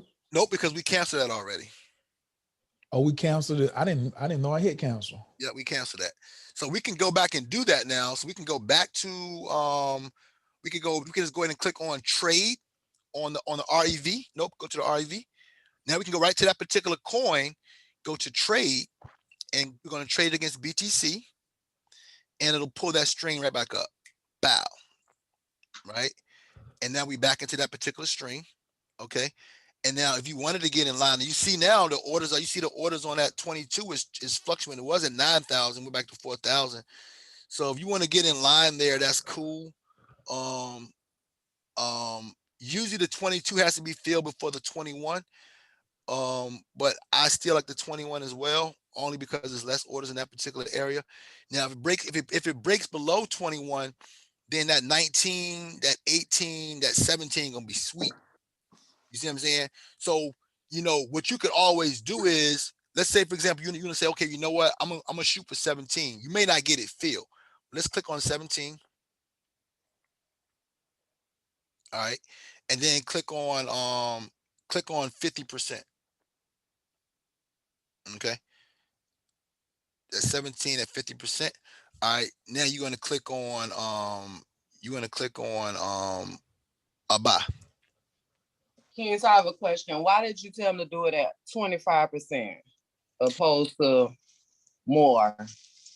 Well, we wanna try to cost average into this position unless it's just really moving, right?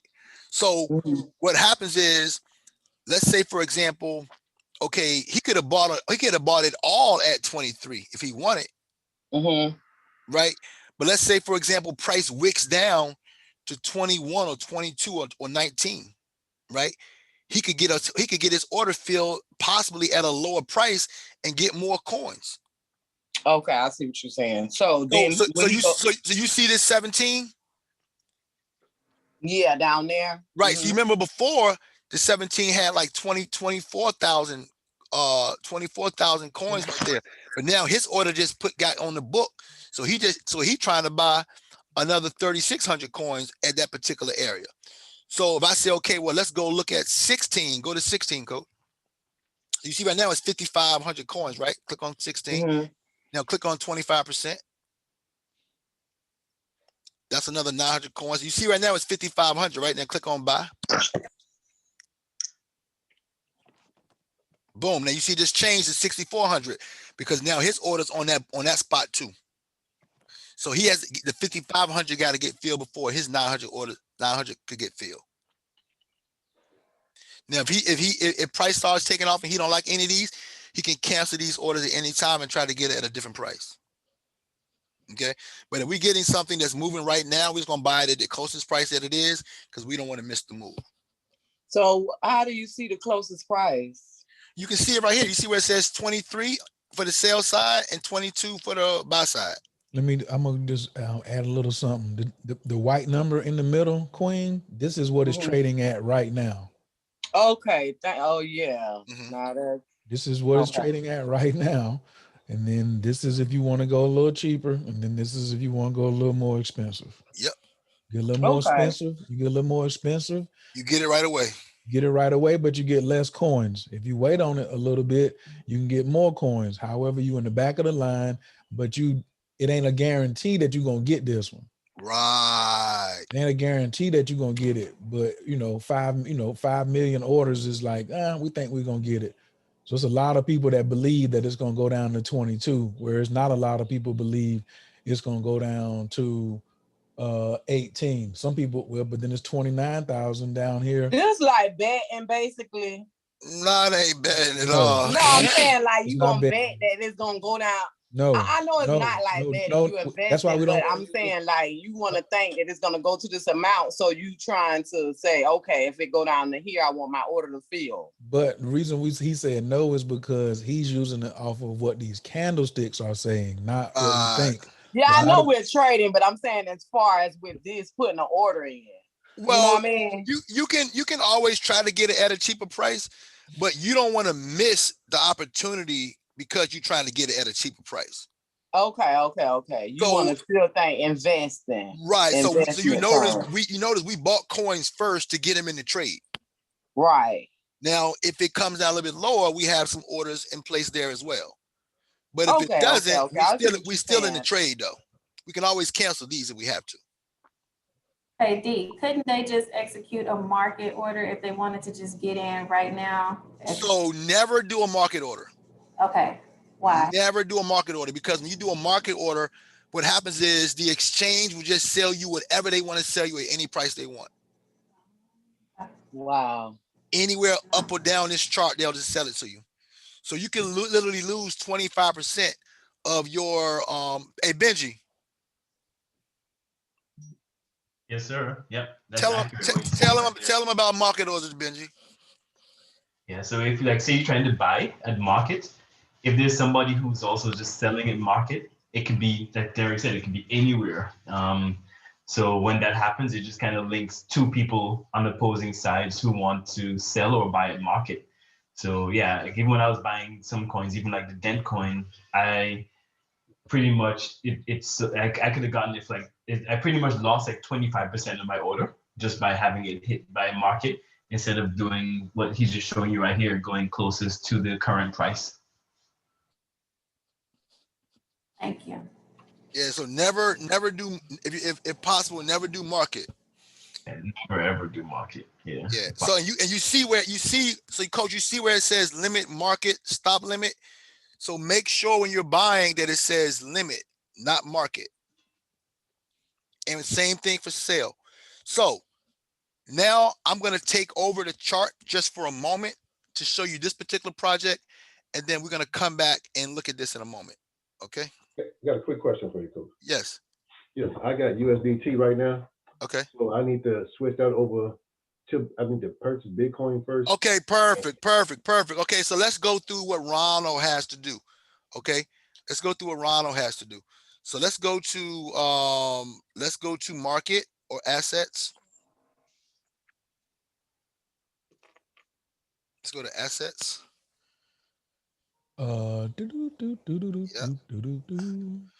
Okay, so if you have USDT or you have another currency that you need to switch over to another currency, right?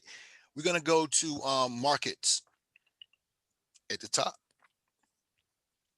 Okay, and if he has USDT, so we'll go to USD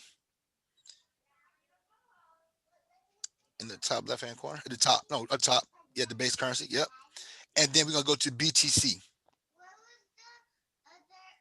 So what he would have to do, what you have to do, Ronald, is you have to first now buy BTC, right? So you will come over here. Now, listen to what I'm about to tell you. Listen to what I'm about to tell you. This is not as important in trying to get the best price as when you're trying to buy a position to hold. If you're just trying to buy a base currency to get a particular project, then don't try to get the cheapest price on the base currency. It doesn't matter. You're just going to send it right over right away. Okay. So with this one right here, we can take the first red order. Now, Bitcoin, Ethereum, they're moving super fast. So I have to say you got to be super, super quick, right? Super, super quick. So with this one, he would just maybe take maybe the third, fourth, fifth order up. So they're going so fast. Maybe take the fifth order up. Let's take, for example, boom. Then he would go to, the amount he want to buy, boom, and he would buy it. Now, if you see that your particular project, your particular order is on the book, it'll show like a little orange, like a little yellow arrow beside the price that you're trying to get it at. And if you see that the price is moving way away from your price really fast, then you may want to just cancel that order and try to find another price a little bit better that's moving right now in the direction that the price is going. If not, you may not get a chance to get it right now. You have to wait a little longer to get it. Does that make sense? Yes, sir. I got it. Does it really make sense? Yeah, it makes sense. I bought it already. Okay, cool. So you buy the BTC, and then now you have the BTC. Now you can take the BTC and go through the same process we went through before on what other coin you want to buy it against. Okay. All right, cool. All right.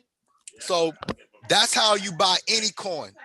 Let's look at one other coin since everybody's talking about it. Let's go look at the like the assets real quick. We're gonna take a look at the Dodge coin real quick.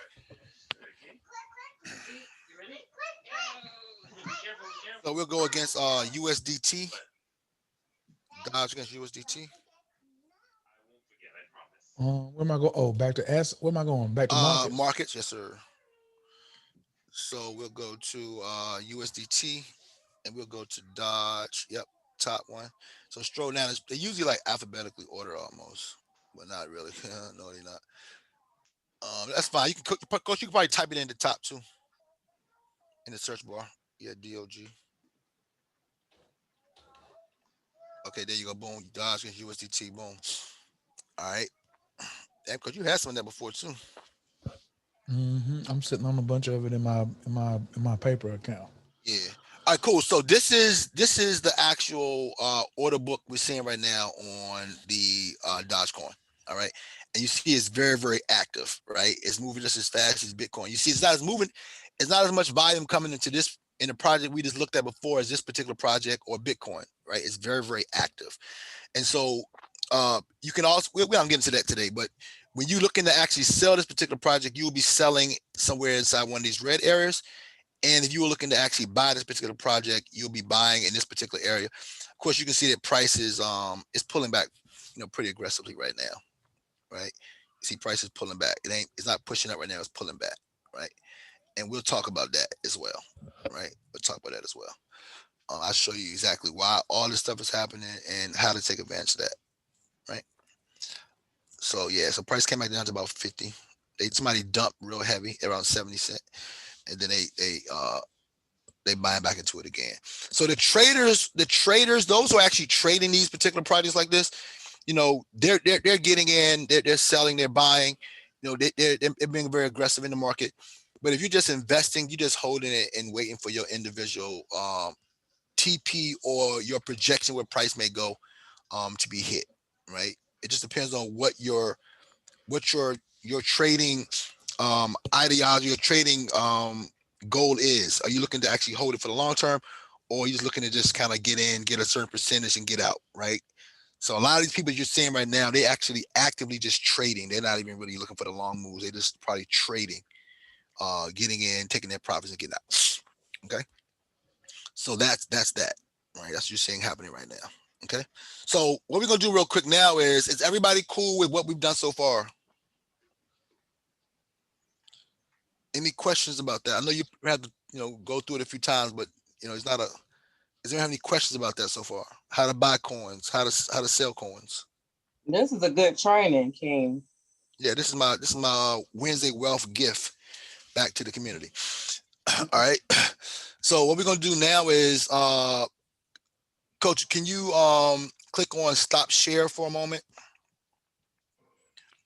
All right, cool. So what I'm gonna do now is I'm gonna go ahead and I'm going to share.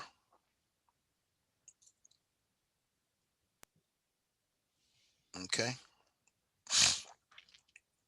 Now, I'm gonna highly suggest that you take what I'm about to give you and really, really, like hold it. Right? Don't ever forget what I'm about to show you right now. This is gonna save you a lot of time and money. Okay. So, all right, let's go take a look at can everyone see my screen? Hey, Yeah. did I miss the in the Kucoin? Did you put the take profit in? Not yet. We're about to go look at it and then we're gonna put it in. Okay. Yeah, we're gonna look at the take profit right now. Then we're gonna go put that in. You see what I'm saying? Okay, cool. Yeah. Can everyone see my screen? Mm-hmm. All right, Yeah. cool. All right, cool. So we're gonna look at that particular. We're gonna go look at a couple different ones. But I'm gonna show you this one first, so we can put the TP in. Okay. So everything I have, I'll show you what this is later. If it's blue, then I own it. Okay. So everything is color coordinated. All right. So what we're gonna do is we're gonna take a look at this particular coin and what stood out for this one. Okay, for me, and what I look for. Okay. All right. Now, if you're taking notes, this would be a good place to start. Okay. So one of the things that I look for is I look for potential profit in a project. Now, I can always tell you where a project is going to go based off where it's been before, but I can never tell you how far a project can go after it's broken all-time highs, right? No one really knows. But I can tell you where price is going to go if the actual project has actually been in existence for a while. This is in the shitter, okay? I love these projects. All right. So what we're looking at right now is we're going to day chart, and we're looking at two different types of volume. Okay. I'm looking at two different types of volume. So here we have visible range volume, which is actually volume on chart on the right-hand side. And then these here are actually considered what we call session volume. Now I'm giving you a $10,000 training right now for free. Okay. So please take what I'm saying and do this, right? I don't care if you're trading Forex, crypto, stocks, bonds, commodities, it's going to work for everything. All right. These lines right here, these are institutional orders. It's institutional money. Okay. It's institutional money. It's places where price will always come back to. It has usually about a year and a half, 2 year life expectancy on these particular areas. And this is where price will always come back to, these institutional levels. So when you see sometimes spikes in the market, it's usually spiking up to an institutional level.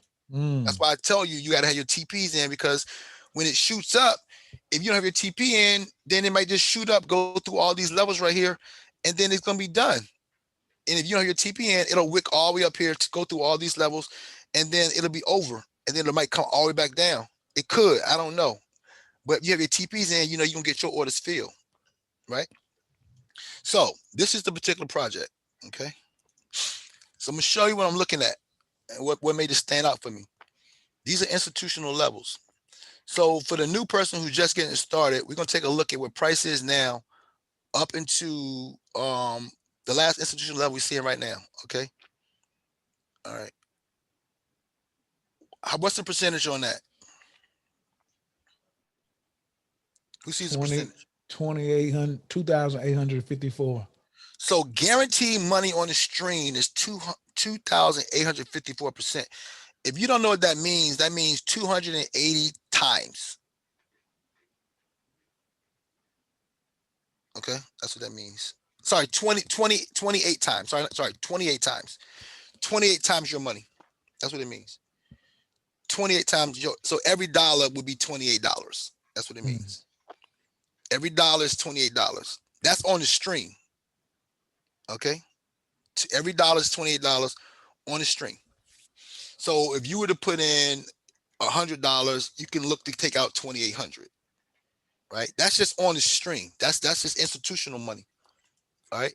So everybody can get a good ROI off of this. That's just institutional money. But what I also saw on the stream, let me show you this, is based off of what we call our visible range, which is this volume on the right hand side right here. It's something called a POC. Who knows what a POC is? Or what it stands for? Point of control. Point of control. What does a point of control typically do, Marv? Where price is normally going to react to that certain level. So exactly. It's almost like a band. It's always going to snap back to that band. Snap back like a magnet, which you've seen happen before right here. Right? Snap right back to here. Right? Let's take a look at price and let's take a look at the point of control.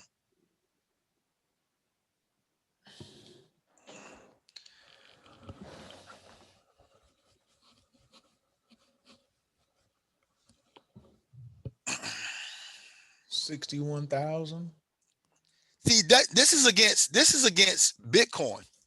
This isn't against Ethereum. You see what I'm saying? This isn't against USDT. You see what I'm saying? So it's a different ROI because it's playing against a different currency. You see what I'm saying? No, it was not 6. I'm sorry, it was wrong, coach. It's 25,000. So it's really 25,000. So it's 25,000% back to POC. You see what I'm saying? So they're talking about 250 times your bread. You see what I'm saying? So this is why this particular project right here stood out to me, because of the ROI potential that it has. And I don't mind, putting a certain amount of income to the side and say, you know what, I'm going to leave that to the side and let that sit there and put my TP in, right? And whenever it cashes out, it cashes out. So we see POC is here, okay? What's the price? Price is going to be at 12.75. Now we know there's an all-time, we can see the all-time high is way up here, okay? We ain't gonna think about that right now. We're gonna just worry about this right here, okay? 12, let's just say 1,200. I'm sorry, 12,000. 12,000 be safe, 12,000, okay? So 12,000 is gonna be a TP, okay? 12,000 is gonna be a TP. That's gonna be TP4, okay? 12,000 be TP4, all right? Now we're gonna find our first TP on this particular project, and that's going to be based off of institutional money, which is going to be guaranteed money. Okay. And so our first TP, you can always find this on the day chart or the 4-hour chart. You're not going to find institutional money beyond the day chart. So our first TP is going to be right here at 621. So we're going to say 600. Okay. So 600 is going to be our first TP. Does everyone understand? That makes sense. If that makes sense to you. And why we came up with that as our first TP.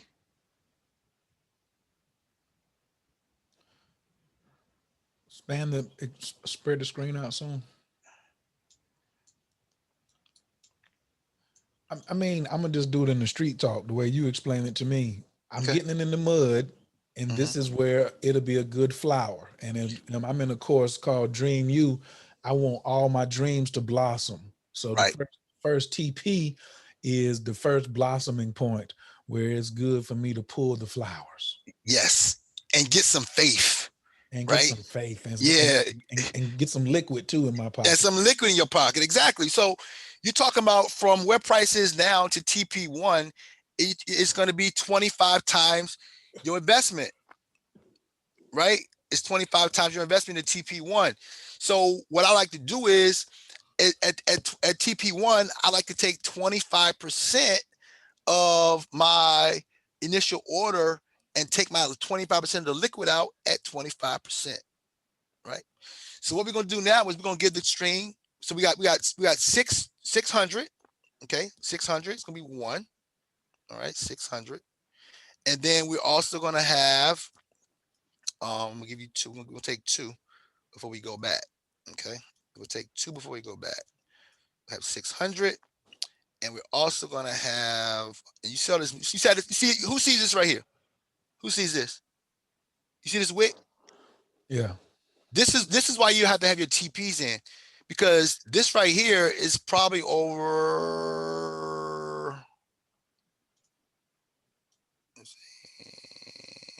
about 100% move in one day.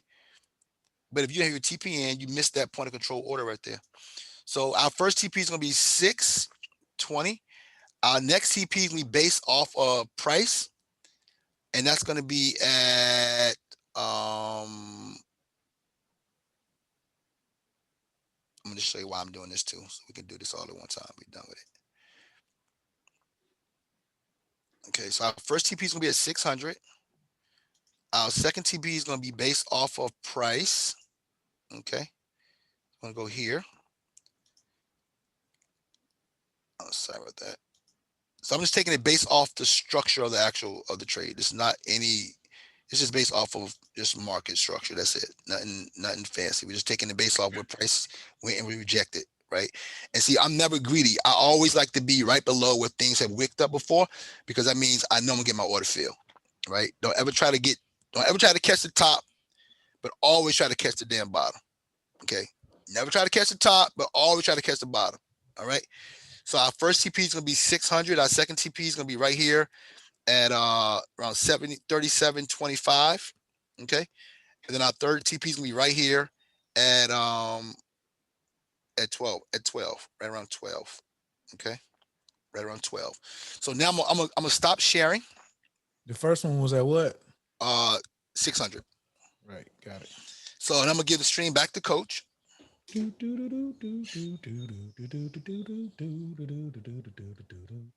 That's my happy fingers in the mud song that I'm doing right now.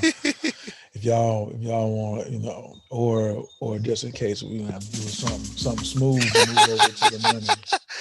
Yeah, a lot of freaking podcast system.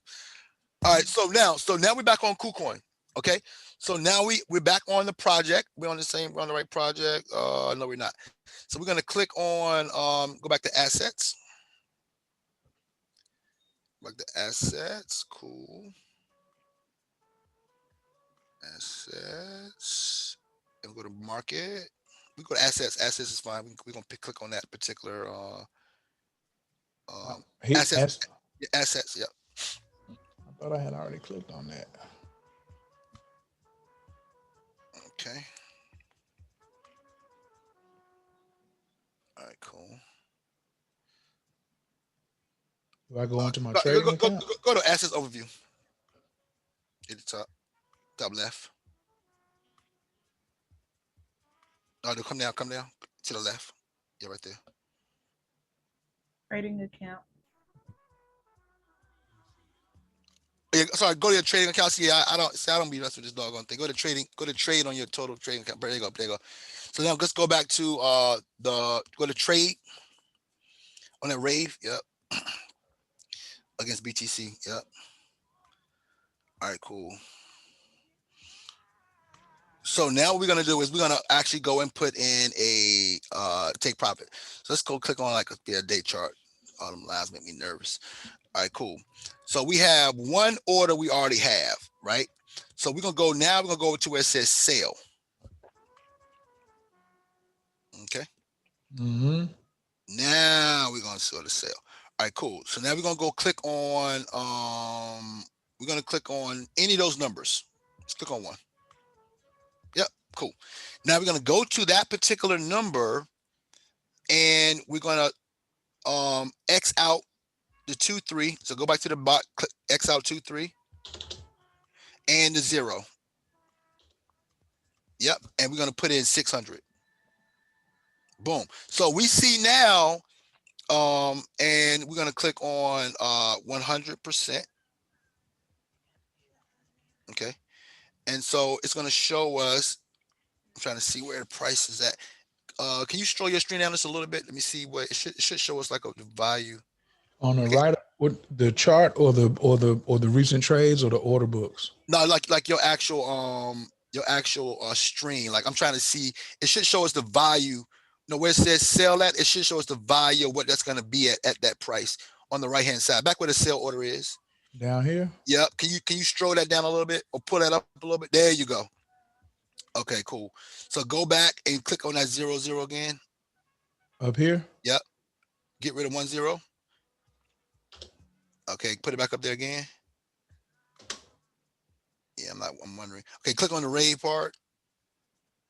Click on where? Yeah, you're right. Yeah, go to 100%. Yeah. Yeah, I'm trying to. It usually shows you the value of it from that point. Yeah, the volume or the value or the value. The value of what it would sell out for. Yeah, It popped. Showing something different. Yeah, it showed it just a second ago. Mouse over the value number. It'll show mouse you. over it, then it'll show you. Okay, cool. So put the mouse over it again, Coach.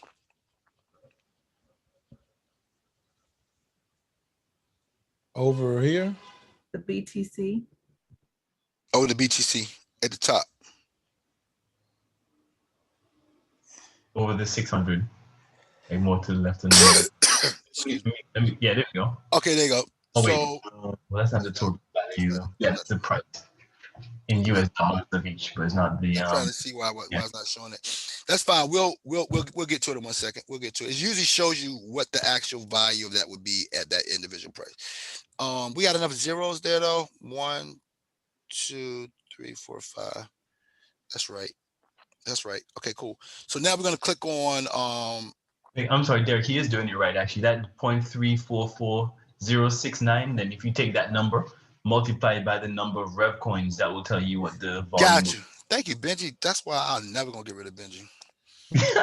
Okay, 0.344069 times 1803.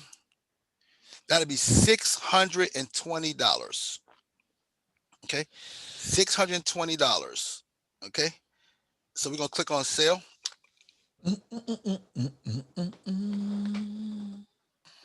Boom. So now we can see on the left hand side, you see where he has one sale order, one limit sale order, how many he's trying to sell.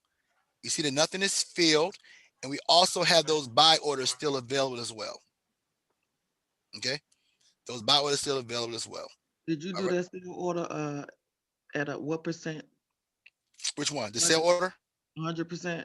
100%, yeah, because we only bought like 25% at that particular price. Yeah. So is that setting your TP? That's your TP, correct. Putting the sale order in and setting your TP. Awesome. Right? Now let's go in and cancel that. Okay. Now go back to sale. Let's look at TP2. So just click on any of the prices up top. Okay, we're gonna delete the 2, 3, and one more 0. There you go. And we're gonna put the second TP was what was it 3,400? 37.25. 37.25, 100%. Okay, so 213. So 213 times 1803. I ain't gonna do that. All right, cool. $2.13. $2.13. Yeah, $2.13 times 1803. $2.13. $3,840.39. For $23. Okay, sounds good. So we're gonna stop right there on this because I think this is pretty much making sense. If not, then we probably just missed something. Does everyone understand what we talking about right now? So just right quick, since I hit 100, that's if I sell all of what I already own, 100% of it, and boom, then I hit sell. Or you could do 50% or 25%. But for example, if the other orders were to get filled, then you could do, those. Now, of course, if you're seeing these type of returns or potential of these type of returns, then you wouldn't want to miss this. I was talking about, Ross. You wouldn't want to miss the opportunity for trying to get it for 1 point cheaper.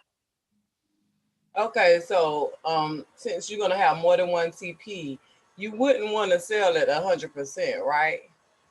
Well, because he only has 25% of his balance portfolio for that particular project he's trying to buy. He could do it that way because he's still looking to potentially buy these other ones at these prices, right? But what I'm saying is, if you've already seen the type of potential ROI that's available on this project, you wouldn't want to risk. Okay, I got you, Ty. You wouldn't want to risk missing those type of ROIs trying to get 1 point cheaper. Okay, I see what you're saying. So when you talked about it's like betting, no, it's not like betting. It's like gambling, because now you're gambling $600 for $20 to try to get $700 for $20.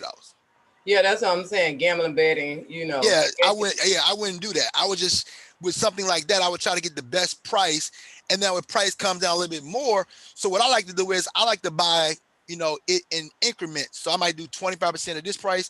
Now if price comes down a little bit more, okay, I'll try to get it that price. But if it don't, I'll just get it the price that it's already at, or I might get it one price higher. But I'm not going to just try to get it super, super low. So with what prices are right now, we can actually cancel out. We can cancel out the, if it goes down to 17, it's definitely going down to 16. If it was to do that. So coach, keep an eye on that for yourself. But while you're waiting for that to happen, let's go back to 22 to the buy side. Mm-hmm. Buy side at 22. Yep. And let's do 100%. Yep. And buy that. Yeah, let's get that right. He just bought the top green. Sorry, you're right. Cancel out that 22, coach, and go back to 23. So Sensei. Yeah, cancel that out, okay. coach. Okay, so I think kind of like the queen was asking, like, let's say he didn't have those other buys setting there, but you had your whole BTC amount and you was buying, you mean your whole.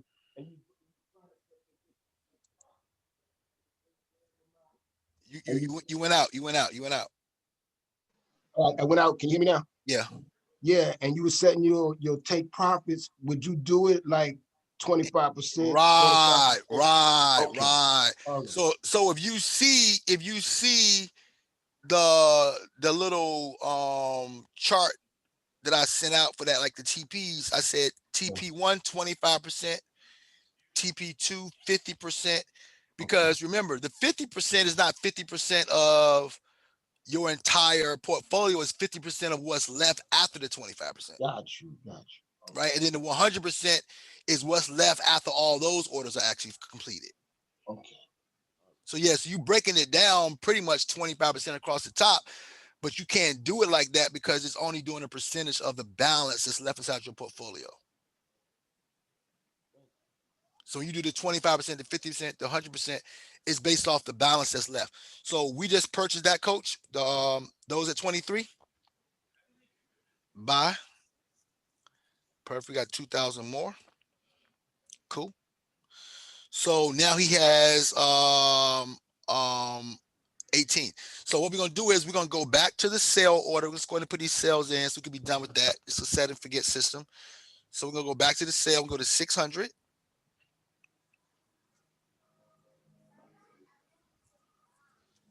And that's gonna be 600. Let's do 50%. No, 50%.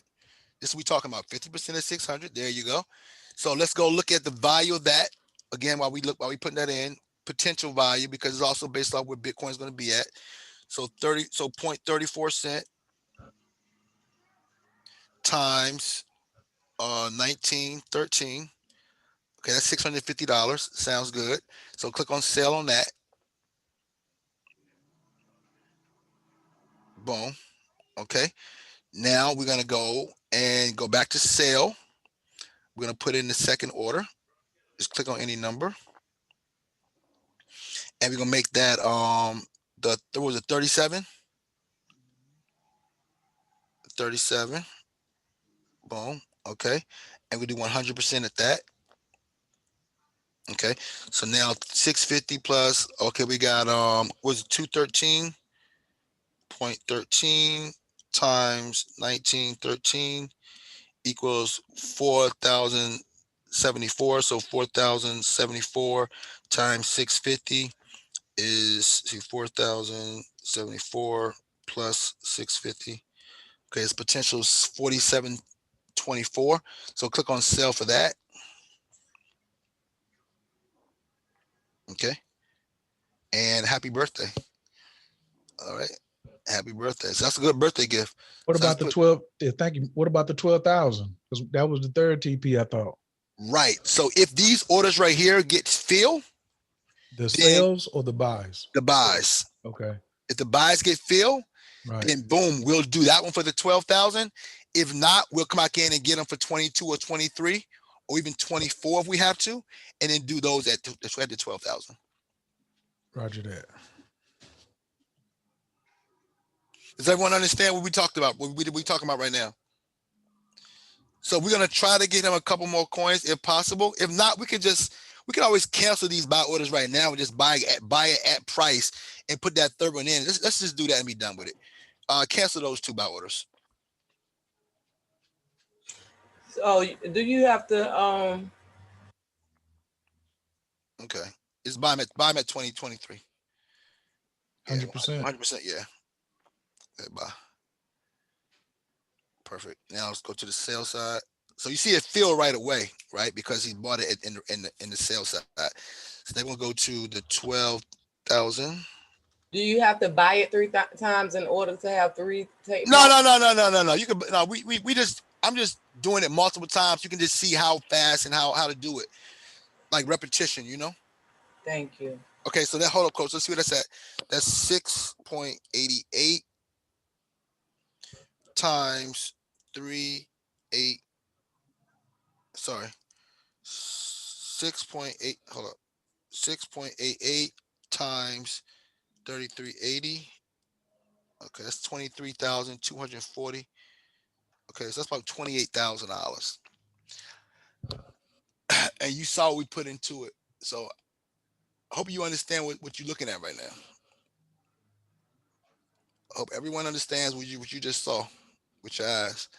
All right, so you got that sell order in, coach? It's Grits Groceries. Hey, now tell Ashante, I want Ashante to get a new cage. I want Ashante to get a new collar with some diamonds on it. You know what I'm saying? Get Ashante a new, just so y'all know, his pit bull and I bonded. We had a whole relationship. You know what I'm saying? So get Ashante a new collar for me. You know what I'm talking about? Nigga, she finna get some new dog food just to play in. gonna go over to You Amazon got and it. get some y'all think I'm joking. I'm gonna go to Amazon right now, order this nigga some shoes right now. Or some expensive too. Okay, so you guys saw that. So we talking about when you look at those ROIs and those potential ROIs, of course, that's based off of Bitcoin's value right now.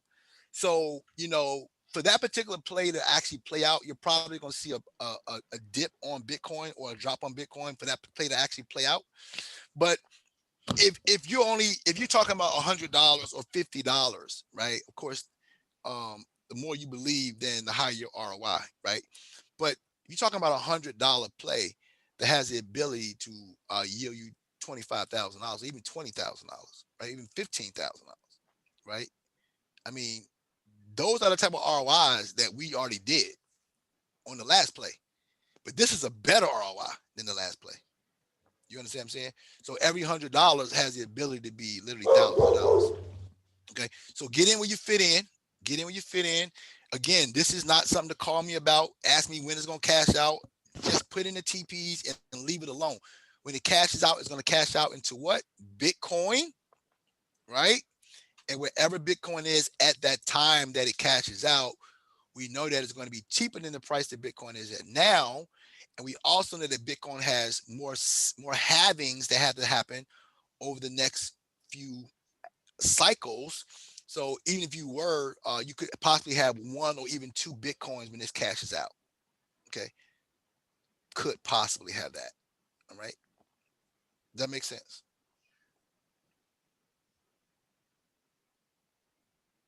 Does that make sense? Is everybody good? Makes sense. All right, cool. All right, so that's that play. That's that play. Now it's other plays. So what we're gonna do is I'm gonna take the stream for a second, and then we're gonna take a little break, and then we can come back and get to it. All right, I'm just gonna show you one more thing, just to make you want to come back for this part 2. But you want to come back anyway because it's free. Hey D. Yeah. Are you finna call the second? Are you getting ready to call the? I mean, are you getting ready to call the second coin? I'm gonna show you how to find your own coins. Oh, okay. I'll show you. I'll give you another coin. I'll give you another. You want another one? No. Because I just had somebody just come in and I was about to. Oh, you good? You good? We good on that, coach. We good. We don't have to go back to the Kucoin right now. So do what you got to do. Thank you for showing up and thanks for letting us use your stream. No, but you was getting ready to say you're gonna show Joe's how to find the coin. Yeah. Shown me already, but you know what I'm saying? Is it? I'd rather look again. Okay. I mean, do you have an appointment? I mean, it's gonna take me like 5 minutes, 5-10 minutes. I gotta step away from the phone. Well, let's do this. How about we all take a nice little 10-minute break, and we'll come back and finish it all up. Just take a quick break. I get some water and stuff like that. So we'll come back and pause the recording. Pause the recording. Pause recording. Okay, help me out. I have a quick question. Yeah. It took all that out. Okay. So when I go back in it, because I have some other phones I was gonna add to it, just do everything over the same way, correct? Correct. Okay. So let me say this for everybody before I go any further. Let me get I think it's Taya. Taya, you still on? You had a question. I didn't answer your question earlier. You still have a question? I'm good. It was answered. D, are you recording? Are you recording, D? Yeah, we're recording again now. Okay, so let me explain something real quick, so everybody understands what we have the opportunity or potential to do. Okay, so I had an aha moment actually on this training that I didn't even realize, right? Because this was a very similar play to what we did last year. This is a very similar play to what we did last year. All right, almost the same type of ROI. Okay, a little bit more on this one right here though. So let me give you a formula to set you up for financial freedom. Okay, so if you were to invest $25 a week or $50 a week or $100 a week, right? Whatever you feel like, you can let go of, it's not going to change your life or harm your life in any way. It will be a really great investment, right? Because, a lot of people don't know, and I'm not going to get into the details of all the details of the story, but, what I did last year was I actually bought the Dent coin. I bought a little bit each week. I bought like $100, $150 every week. You know what I'm saying? Every week I bought a little bit. and I accumulated a huge portfolio. So we've now cashed out of that portfolio, but it was life-changing money, right? And other people made life-changing money as well on this play. Everybody that made that play made life-changing money, right? So, you know, the thing I'm gonna tell you is this: believe bigger, faster. I'm not saying put all your money into this project right now, but what I am saying is to use this project as a potential retirement plan, right? Where you can put in $50 a week, right? Or $25 a week, but add something to this coin every week until it TPs, right? Because you've already seen with $100 has the potential to do 25,000, and you may not know or have experienced anything like that, but I can promise you that there's people on this call right here, right now. I know for a fact who put in $50 on the last play, right, and made 13,000 off of it. Okay, people put in $560 and made $40,000 off of it. People put in 10,000 and made over $500,000 off of it. Okay, so again, this is a life-changing setup I'm giving you right here, and there's others we're gonna find as well, but this is just one right now. So for this one, I'm recommending don't go try to break the bank, right? But put a little something aside each week. And if you don't think you have the discipline to do it, just ask yourself, is what you about to waste your money on for $100 worth 25,000? Because that's what you're gonna be missing out on for buying whatever you about to waste your money on for $100. And it may not happen this month, and it may not happen next month, and it may not even happen in 2021. But if you have the ability to turn every $100 to $25,000 in the next year, ask yourself, would it be worth it? And if you would, you make the sacrifices that you need to make it happen. It's really that simple. You know what I'm saying? Because I ate a lot of oodles and noodles last year. I made a lot of sacrifices last year because I knew I had an opportunity to change my life. You see what I'm saying? So those are the kind of decisions you have to ask yourself, and each one of your financial choices you can be making over the next, until this particular project takes off, right? Because you've already seen what the ROIs are going to be, all right? And we only went to TP 2 and 3. It's still a TP 4, right? But TP 3 will set you free. I got 2 quick questions. Yes, King. All right, the first question is, like you said, add every week. So say for instance, every week you add $25. When you go do the sale, you go to the 25% or you do the 100% on that $25. No, you do the 100%. You already you already got your first order set up, right? So if you want to do 25%, 50%, 100%, you can do that. Or if you just want to do 100% at the 3,400, you can do that. Wherever you want to add, wherever you want to put your TPs at, that's fine. That was my question. Okay, 100%. Now the second part is, which I don't know if anybody know how to do this, but once you do take profit, you sell it back to BTC. I know you're not a financial advisor, but once you do that, you say you cash out. So do you just sell your BTC, all of it, or just portions of it? It depends on when it cashes out. Okay. Right. So if it cashes out on this bull run, then I would probably take the BTC and put it in USDT. If it cashes out during the bear run, then I would probably let it sit in BTC and wait for BTC to run again in 2024. And then from there, do you ever take it back to USD? Absolutely. Well, USDT is USD. So, if you cash out into BTC and you transfer it over to USDT and you want to take a little bit of cash out, you can just, leave it in BTC and then transfer it over to whatever, liquidating platform you have, whether it's a BitPay card, a Cash App card, or, back to Kucoin and take it back to your bank account. However you want to do it, we can get to that point when you're ready to get to that point. But it's easy to get the money back in cash. Okay. Yeah. All right. I know how to get it back to cash. I was just wondering, as far as like you said, we got to pay taxes. That was my other question, like to bring it back. It's 1,000 ways, or it's a few ways you can you can minimize your taxes on it too. So there you go. Yeah, we get to that.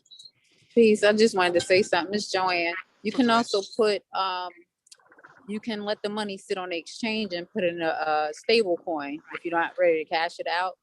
And if you want to get back into a trade immediately or the next day, you can put it in a stable coin. Yeah, I Like use the a stable USDC. coin. I use a stable coin right now. But I was just saying when it's time to cash out to, I was thinking about the taxes. I just went the long way of saying taxes. Don't worry about the taxes. Don't worry about that. You gonna have if you gonna have enough money to pay your taxes and still be good. Okay. Yeah. Don't worry about the taxes. Let that be the last thing you worry about. All they need to worry about is putting something in this thing every week. I ain't worried about that. I'm just trying to see what plane ticket to get. Yeah. So everybody understand what the system and the method is to make 7 figures on this particular coin. Yes, sir. All right. Everybody on this call can make 7 figures in the next when this coin takes off. I can't give you a time, but when it takes off, it's 7 figures. Like I say, if it takes a year, it's gonna be worth it. Okay. Don't use your rent money and stuff like that. Just use, the money you waste on stuff that you don't really need right now. All right. And make that sacrifice. All right. So I'm gonna stop Ronald sharing. We're gonna go back to this particular chart. We're gonna finish this up. Okay. So we looked at the BTC. Okay. I'm gonna throw you one more bone. So you can see another project that has some potential. Who got those fish? Thank you, appreciate it. All right, so I'm gonna look at one more coin. Okay.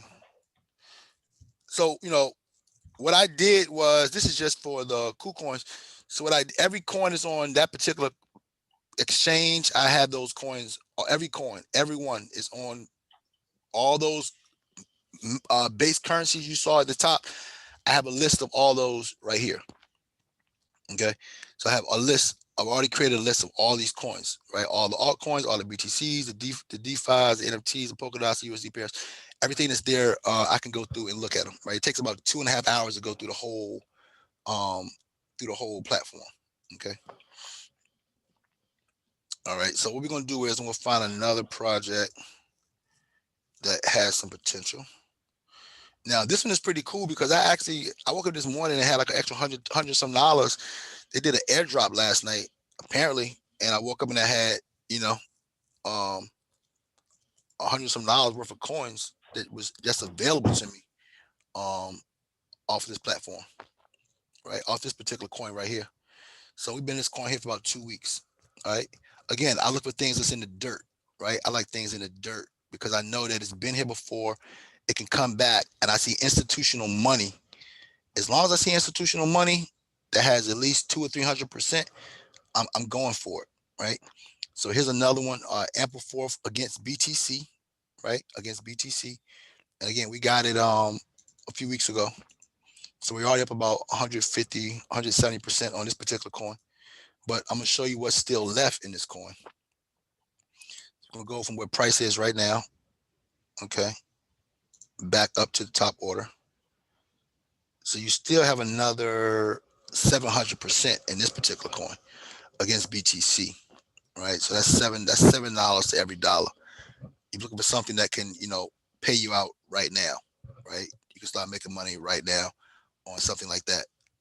This particular project is a good one, right? Ample fourth against BTC. Again, like I told you, I'll show you the ample fourth against the Ethereum as well. Let's take a look at that one and see what kind of money. Oh my God! D, this is on KuCoin. What are you? What's the letters? All these on KuCoin. What's the letters to type in to find this? Right at the top, AMPLETH or AMPL BTC. I didn't even see this one. Let me see. Okay, so this one is still inside the dumpster. I'm not seeing it, King. It's gonna be under your DeFis. What's a DeFi? It's so everything is, so all of them are not like, you have some based off of art, some based off of DeFi, some based off of, it's just the base currency. It's just the base currency that is set up against. So you're not gonna find this one under like ETH. You're gonna have to go to like the DeFi section to find this one. Roger that. Ample fourth. So right now, this one has let me see. Oh, I didn't even know this. You looking at these on Trading Views, right? I'm looking at it on Trading View, but Right. they own KuCoin. So this one has 1100% against ETH. So I didn't see this before, so I'll probably go ahead and grab some of this too, because that has like 1100%. So that's like 10 times your money. You know what I'm saying? 10 times your money. But right now it's being suppressed by the running of ETH. So, still a good opportunity to get involved in 10 times your money. So if you missed the Dogecoin move, here's a potential move. Not saying it's gonna happen in 2 or 3 weeks, but 10 times your money, 11 times your money on ample fourth against ETH. So that's ETH. But now let me show you what it looks like against the dollar. Against the dollar, it doesn't have the same potential, right? So against the dollar, it is running right now. You see it's filling the orders right now. You have about 80% ROI against the dollar. So, as you can see, I'm not shooting you no shit, right? I'm not shooting you no fluff. Price will always come back up to these institutional orders. You see price always comes back up to these orders. Always has, always will. That's just the way it works. It's institutional money. So price is always wicking up to these orders, right? You see that. They always coming up to these orders. So they're not going to stop doing this because y'all inside the trade, we inside the trade, right? So this price is going to come up to this institutional order on this particular currency pair as well as all others, right? The ones we already in, they're going to come to those institutional orders. So the goal is to find the trades that have institutional money on a chart that you can say, you know what, I can get into this particular trade based off what price is now. It has an ROI that I could feel comfortable with, making a nice little piece of money off of, and let it ride. You know where to put your TPs at. Now, can it go beyond this point? Absolutely. But we know it got to come here. That's the whole thing. We know it got to come here. You see what I'm saying? Now, we was teaching this before with crypto, with Forex, but it's even better with crypto because you don't have to worry about when price pulls back or you blowing your account, because if it pulls back, you just buy some more, right? Cost average and buy some more. But we know it got to come up here at some point. We know that, right? So it's already broken off the POC. It's already broken off the POC. So this particular currency is going to shoot up, go through this. It's already looking for the next order right now. It's going to go through the next order, and then it's going to head its way up to this particular order, right? Up here. And as you see this move in USD, you're going to start seeing a move in BTC, and then you'll see it following inside ETH as after ETH stop running so strong. But they're going up there, right? So you see I got it against BTC because it's blue, right? It's blue. So what I do is I'm gonna show you this last little thing to be able to catch coins off the break. So if you've been on my trainings before, you know that I trade something called the double bias trade. And the double bias trade is basically trading in confluence with the market. Okay. We trade in confluence with the market. And so what that means is, and it's a good trade to take right now, actually, it's actually double bias long. When I say double bias, what it means is we have 3 EMAs. We have a white EMA, which is a daily. We have a yellow EMA, which is a weekly. We have a red EMA, which is a monthly. When price is above daily, weekly, and monthly, that's called double bias long. When price goes double bias long, you can ride it until it comes back below the daily or the weekly. So this is a good trade to ride because it's going to keep pushing. And you see what it's reaching for. It's reaching for this order right here, right? Reaching for the order. So that's what they do, right? When it's double bias long, I come look at these charts every single day, and I look to see when it breaks out double bias long, I want to be in it as long as the ROI makes sense, right? So all the greens are double bias long, right? Okay, this was double bias long yesterday, so now it's not double bias long anymore. It's actually what I call a clusterfuck.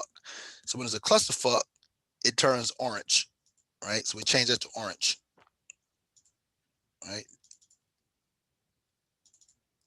What are you doing?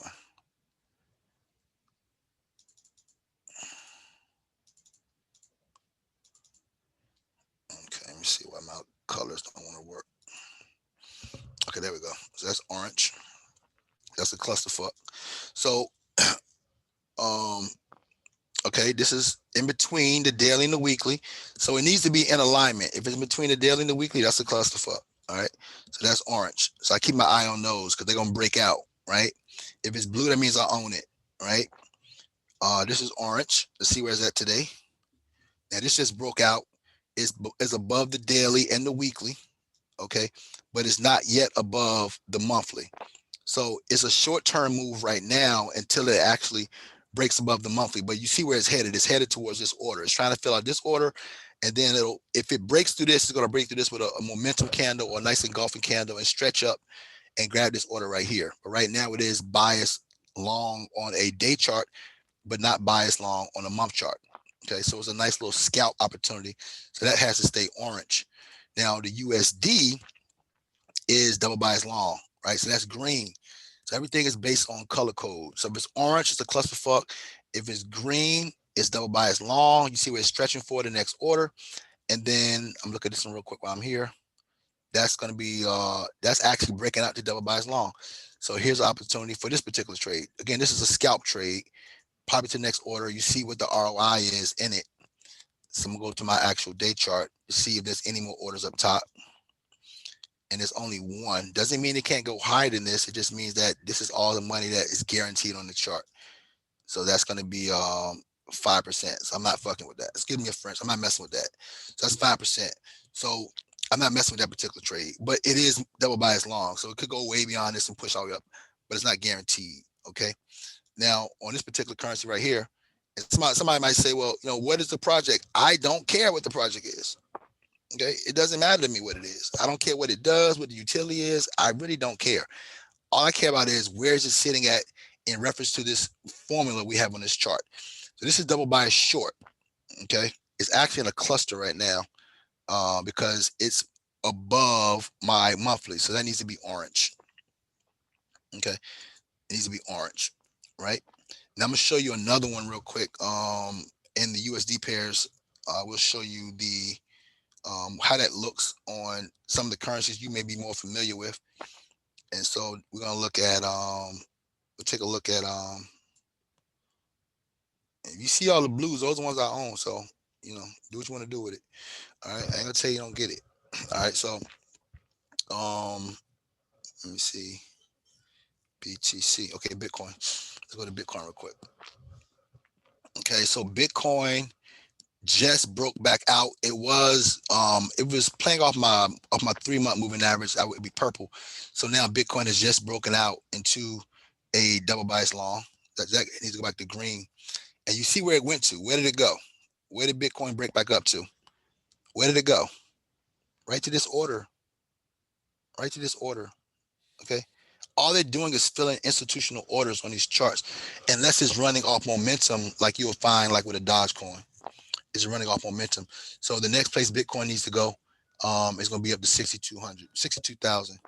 If it stays double bias long, go up to 62,000, and it could go beyond that point. But this is the next institutional order it needs to go to, which could possibly give you information for another drop back down. But we'll see. Right? Let's take a look at Ethereum, because these are the ones you see. Here's the orders of sessions. Huh? Are those orders your sessions?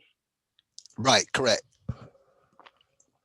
So this is your Dogecoin, okay, and this is your Dogecoin based off of your institutional orders and your double bias. So Dogecoin broke out into the double bias. You see monthly, weekly, daily alignment. This is a perfect alignment right here. It broke out on April the 12th, went double bias, right? Shot up to 43, came back below the daily, tested the monthly on the 22nd, rejected off the monthly, said they wanted to go higher. Went back into double bias again on the 27th, and it's been running above the monthly, weekly, daily with momentum. Okay, with momentum. There's no more money up top, so it means it can run as far as it wants. But please understand, price will come back down at some point to 5 cents. Okay, it will happen. I can't tell you when. I just know that there's money down there, and they're gonna come back and get that money. The same way they came back from the 20th and got that money on the day before yesterday, right? They came and filled this order, right? All these orders will be filled. Okay. It's not a matter if, it's just a matter when. All orders will be filled. Okay. Let's take a look at one more. We'll take a look at Ethereum. This is Ethereum. Okay, this is Ethereum. And this is off of the double bias setup. Okay. Ethereum broke out into the double bias. Right at, I actually broke out before then. The first breakout. We'll take a look at the last breakout. The last breakout was right here on the 30th of March. Daily, weekly, monthly, white, yellow, red, daily, weekly, monthly. Price consolidated, played around, gave you a nice drop through the monthly. They didn't want to take it any lower. Again, this just tells you a story, right? We're not trying to predict it. It is telling you a story. Price played around, and then it broke out again on the double bias, and it's been stretching. Let me see if I can make this come out here. It's been stretching out. Come over here. Okay, yeah. So it's been stretching out on this double bias. This is this purple line is a 3-month moving average. So it's been stretching out for the last few months, right? And it's still double bias long. Okay, so it means that this particular currency can run as high as it wants to go. Now, if you want a projection of where, if you are inside Ethereum and you want a projection of where it could possibly go, I'll give you a little sneak peek, because I know some people are in that particular currency.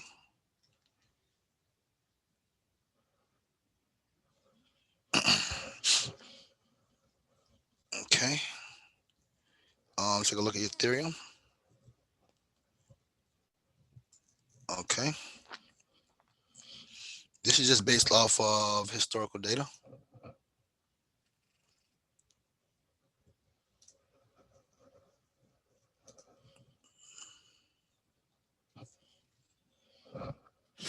This is based off historical data on Ethereum. Monthly. Okay. This is based off historical data on Ethereum. It's been following a trend off of previous halvings, and this is following this trend. If this trend continues, then you'll look for price up to around 4,000 to 5,000 on Ethereum. Price needs to come back up and retest this actual trend line on a higher time frame on the month chart. But right now, we'll teach this another time. Just can't do it right now. Ethereum is overbought, and Ethereum will come back down to about $25, possibly $2,600 next week. It's totally overbought, right? This is totally overbought. This should not be happening. This is pure momentum. So it needs to find equilibrium, and it will find equilibrium right here on this trend follower. So right now it's overbought, right? It's flying in the sky with no balance. It's like you jumping off the porch and just staying levitated in the air without actually touching the ground first. So it needs to find some equilibrium, which it'll probably find right around next week. Okay. So if you're heavy into Ethereum, so now would be kind of a good time to watch closely and then put it into one of the more stable coins. Take out your profit and put it into more stable coins. If you're trading it, okay. Right? If you're trading it, I mean, today is only Wednesday, so they can keep pushing this up for the rest of this week. You follow me? And even up until Sunday, Monday, but it will come back down next week. But if you're investing in it, don't touch it. Okay. If you're investing in it, don't touch it, because when momentum is inside of a play like this one right here, then they can keep pushing it even higher. Right. You see what I'm saying? Like, it's not guaranteed that it has to happen. It just should happen. Like right here, it should have came back down off of this overbought candle last week, but they didn't. They kept pushing it with momentum. But it's totally overbought. Got you. It's totally overbought.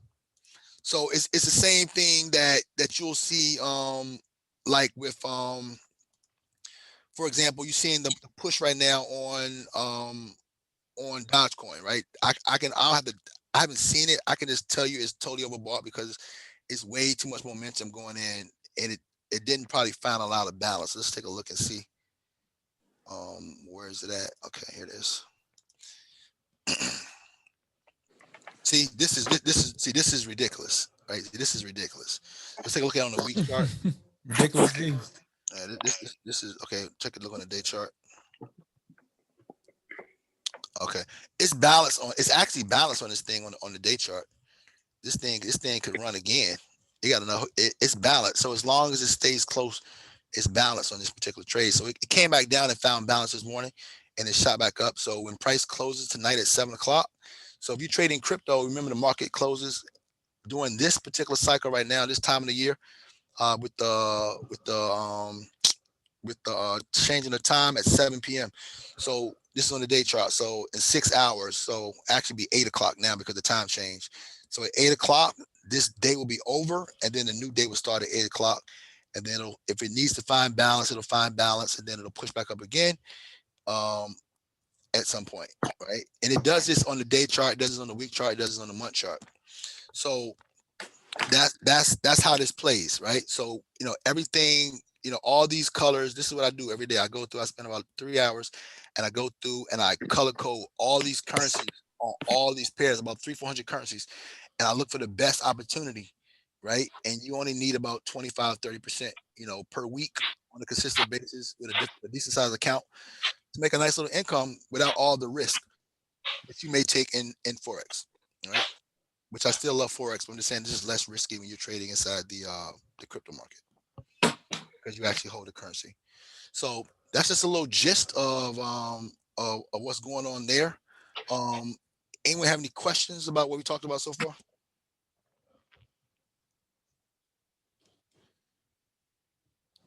D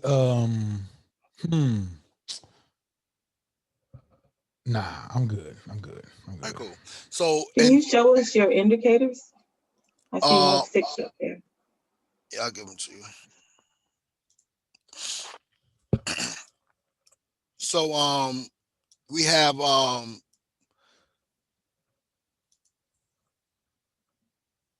you have your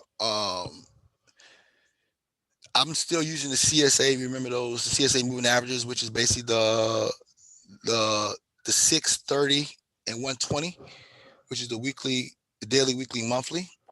Okay, the 631, and it has been on the 4-hour time frame. So the 630, 120 will give you the daily, weekly moving averages. We're also using the VPSV, which is the visible range session volume, which is where you're actually seeing the institutional orders. You're also looking at the MA, which is the 288, which is the 3-month moving average on the 4-hour chart. And you also have the visible range, excuse me. You also have the visible range, which is showing you price on chart here on this side. And then when I'm trading forex, I use the pivots, but it's too much information on crypto. It's just too cluttered. That's what I'm using on my 4-hour chart. And then on my if I'm trading for scalping or day trading, I typically trade on an hour chart here. But if not, then I'll look at it on a day or even a week chart for overbought, oversold opportunities to come back to equilibrium. And for that, I'm just simply using the trend follower, with the visible range session volume. And then we're also using the 50 moving average to just kind of hold price. Okay, hold on a second. And then the last, if you're looking to just scalp, we're scalping on the 5-minute time frame. And if you want any of my trainings before, Okay. It's so weird. So supposedly my calls have been answering themselves. Like you call me and it just answers. It just. That's Shannon talk. You can meet him. We got him.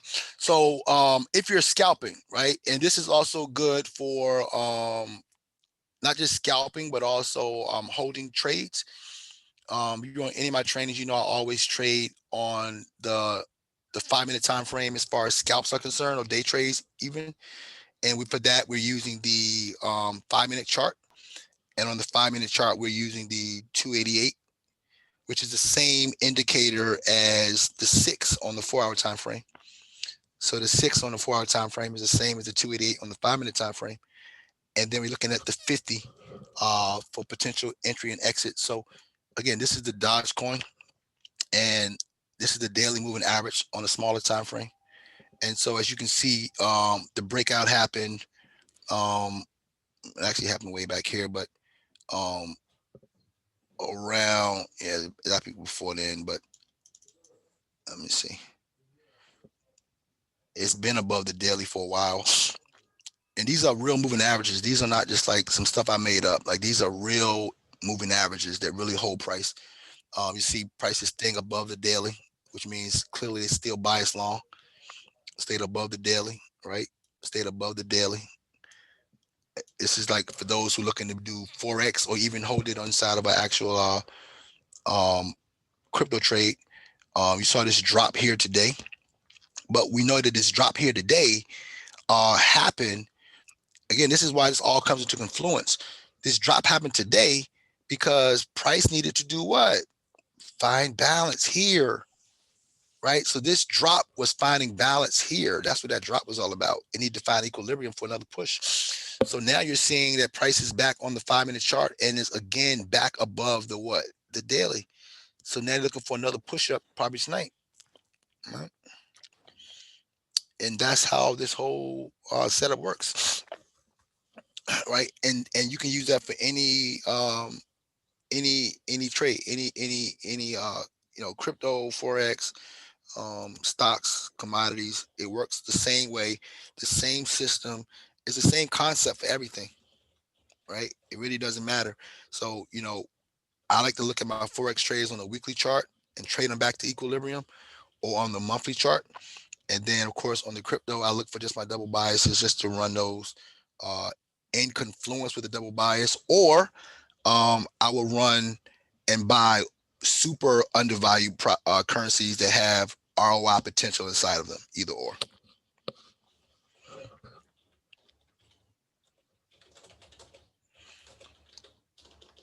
Any other questions? So you have over there on your filing system, you said the blues are the ones that you're in currently. What is your other color method? So the orange are those I said is a cluster, right? These are clusters. If it's purple, that means that it's completely above. So this one right here, again, you guys called me today, so I didn't actually get into all my trades, all my my reviews today. So if it's above, if it's purple, that means it's below. It's not just double bias short, but it's also below the 288. So this one was below the 288 when I reviewed it on yesterday. But you see, it found some support on the POC, and then it bounced back up. So now that one would have to go back to green. So again, if I do this in the morning, then these type of opportunities you can catch, right? If the ROI makes sense.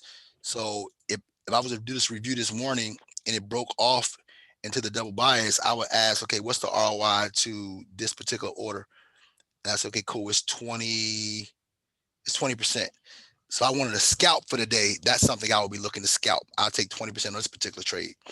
So let's say if you put in, say, $1,000, okay, this is a $200 move up to this particular area right here, and maybe even more, right? But you know it's going to come back up and touch this area. It's already tried to touch it a few times and missed it, so it's probably going to get it now, at least up to this particular order. So that's what the purples are. The purples of when prices are usually way below. So you see right here, prices below. So it's double bias short. So it's below the daily, weekly, monthly, and it's below my 3-month moving average. So that would be purple. So if it's purple, I don't even use, I can just go into my color code and see, okay, what's purple, right? I can just go look at all the purple ones and just see, okay, what may be looking to come out of a double bias short for potential run back up, right? So you see, these are the ones in the gutter. So I'll see, okay, what's the ROI on these? And I can just go look at the ROI on all the things in the gutter and say, okay, is there any potential for this one? That's 137%. Do I want to play with that? Right? If not, then I'll look for something different. So, each one is different. You see what I'm saying? Now, if I want to say, okay, what's double bias short, but it hasn't actually broken into my 3-month, I can go look at those. But this was actually double bias short, and oh my God, this is gorgeous. What is this? See, I get excited when I see stuff like this. Some people get excited when they see it at the top. I get excited when I see it at the bottom. But I have to see what the ROI on this. That's 250%. So that's something worth taking a look at, right? That's something worth taking a look at, 250%. You know what I'm saying? I'm not gonna bet the house on it, but 250% is 250%. Not knowing how long it would take for it to happen, but I know that profit potential is inside this particular project. So this one right here actually needs to turn purple. That should be purple. That's below everything. So that's how I look at it. If I want to see what's double bias long, I go to the green, and I go see what's double bias long, right? And all these should be double bias long, right? These all above all 3, and these are the ones that's normally gonna be running right now. It's actually in a cluster right now. They ain't really doing a whole lot. Again, these are ones I try to do like every single day, to look at them every single day. You know what I'm saying? And if we were to, one day possibly create a trading house or trading platform, then, I would have the ability to really educate and teach all of you how to investigate and research and go through all these. And we could possibly even potentially, partner up and, go through these and break them down where everybody has a certain amount of currencies they watch per day. And we could even have like a signal group. That way everybody can kind of like know what's ready and you can get right on them right away. So, that's why I was setting this up for one day to be able to do something like that. But, I'm just trying to, make sure that it's accurate and we can make millions of dollars off of it before I just, do it like that. So, yeah, but that's how we do it. See, dash, double bias long. See, broke out double bias, boom, double bias long, ready to go. Order. It's still running, but it's going through orders, right? It's picking up orders. That's what they're doing. So, everything we're talking about, it just makes sense, right? Litecoin, double bias long, right? Pushing hard, right? Pushing hard. Through orders, pushing hard, right? Rejecting off the 3-month moving average. So that's holding itself. So you can just see what's ready. It's a pretty simple system. Just got to make sure that the ROI potentials are there before you get into those particular projects. But I'll just show you one last thing and I'll be done with it. I was telling somebody about this before too. We was talking about, and this is why this is super important, because once you get this right here and you actually can start executing this, these market cycle, it's already proven that these markets cycle every 4 years, right? So, if you can go ahead and get you a good bag in this particular cycle, then you could be ready for the cycle in 2024, right? So if you be ready for the cycle in 2024, then you could be buying up all this stuff when it comes back down to these lower orders in 2022, 2023, because we know that all these orders will get filled, right? So that's how I was telling you about like Bitcoin. If when those particular currencies cash out into Bitcoin, it depends on where Bitcoin is at, if you should hold it or if you should put it into like a tether, because we see that there's a low order on Bitcoin at $10,000, $11,000. So Bitcoin will come back to $11,000 at some point. We know that's going to happen because there's money there. And so the thing is, how much are you going to buy when it's $11,000? Or are you going to say Bitcoin is crashing and it's gone? But we can see there's money there at $11,000. When it starts getting in this area, you should be getting excited and starting to get positions. But for example, in a trade like we talked about earlier, if that trade was to cash out anytime around when Bitcoin come back down to $11,000, and you're sitting on $500,000-$600,000 off your cash out trade, you may be sitting on 40, 50 Bitcoin, and then when Bitcoin runs up, to $250,000, $500,000 in the next bull run, you got 50 of them. You see what I'm saying? So think about that. When you're making your choices over the next year. You can really set yourself up for generational wealth. And this is just the 2020, the 2021 and the 2024 cycle. There's still another 2028 cycle. So I was telling somebody the other day, we're looking for billions. We're not talking about millions no more. We're not talking about hundreds of millions. We're talking about in 8 years, everybody on this call could be a billionaire if you focus yourself for 8 years. And that's very realistic. And if you miss the moon and end on the stars with a couple 100 million, I don't think you'd be mad. But it's also going to take you being disciplined. But we have all the systems and strategies in place to put you in position to do that. Okay. So that will come back down to $11,000, right? We know that's going to happen, right?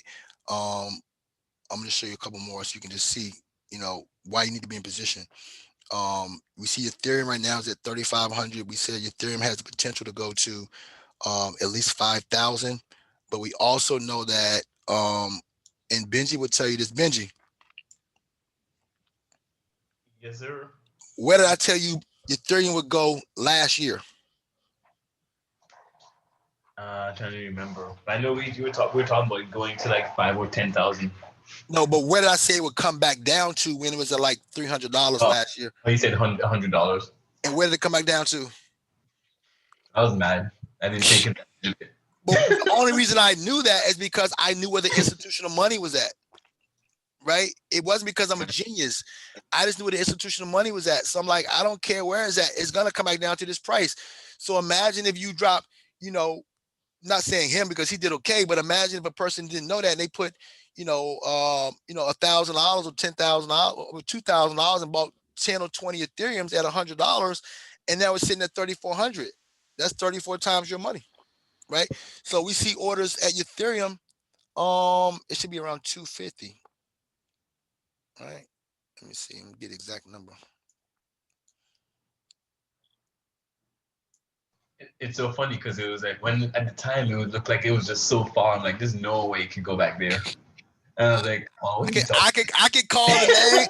I could call the names of the experts that didn't believe me when I told them what happened, and it did. Okay. So Ethereum, you're talking about Ethereum at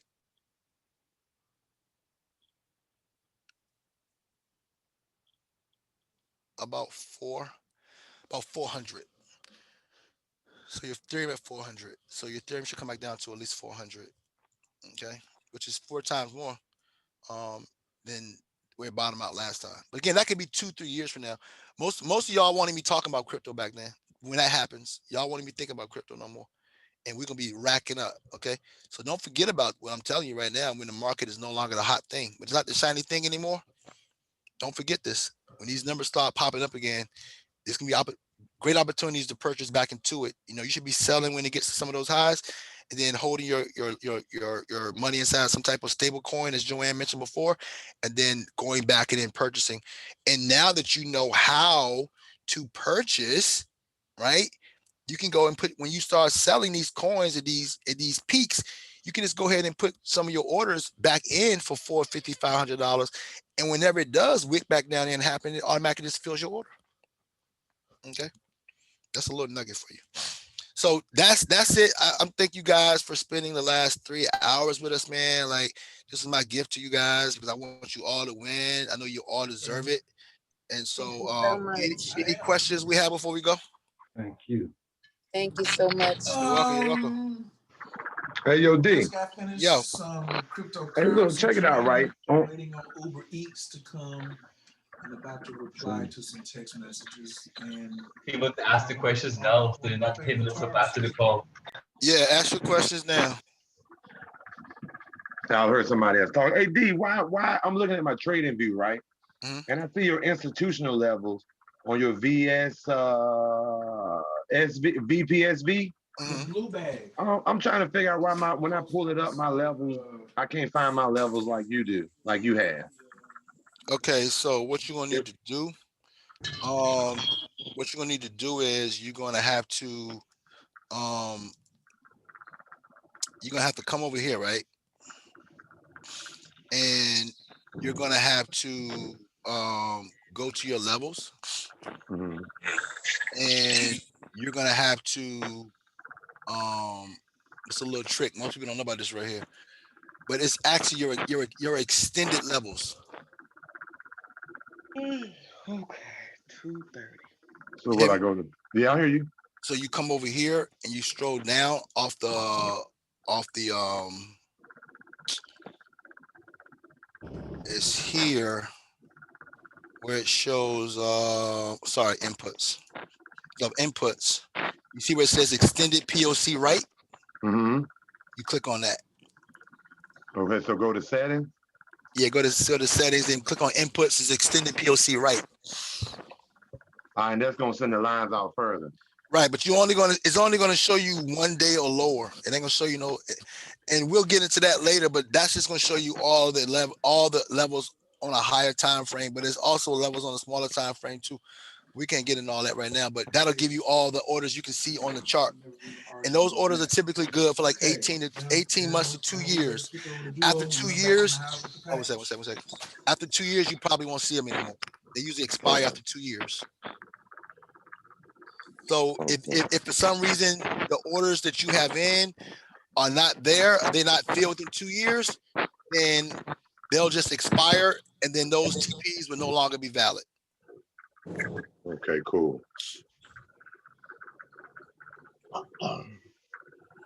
Any other questions? Hey, what up, D? I got a question, bro. Yeah, okay. I appreciate this. I've been kind of mobile ever since the Zoom been on, but what I would like to see, I'm gonna watch this again when I get back to the house. You show the calculation of money. How do you calculate the dollar amount? How do you calculate? I got $100 and I want to put my TPs in, or just to calculate. Period.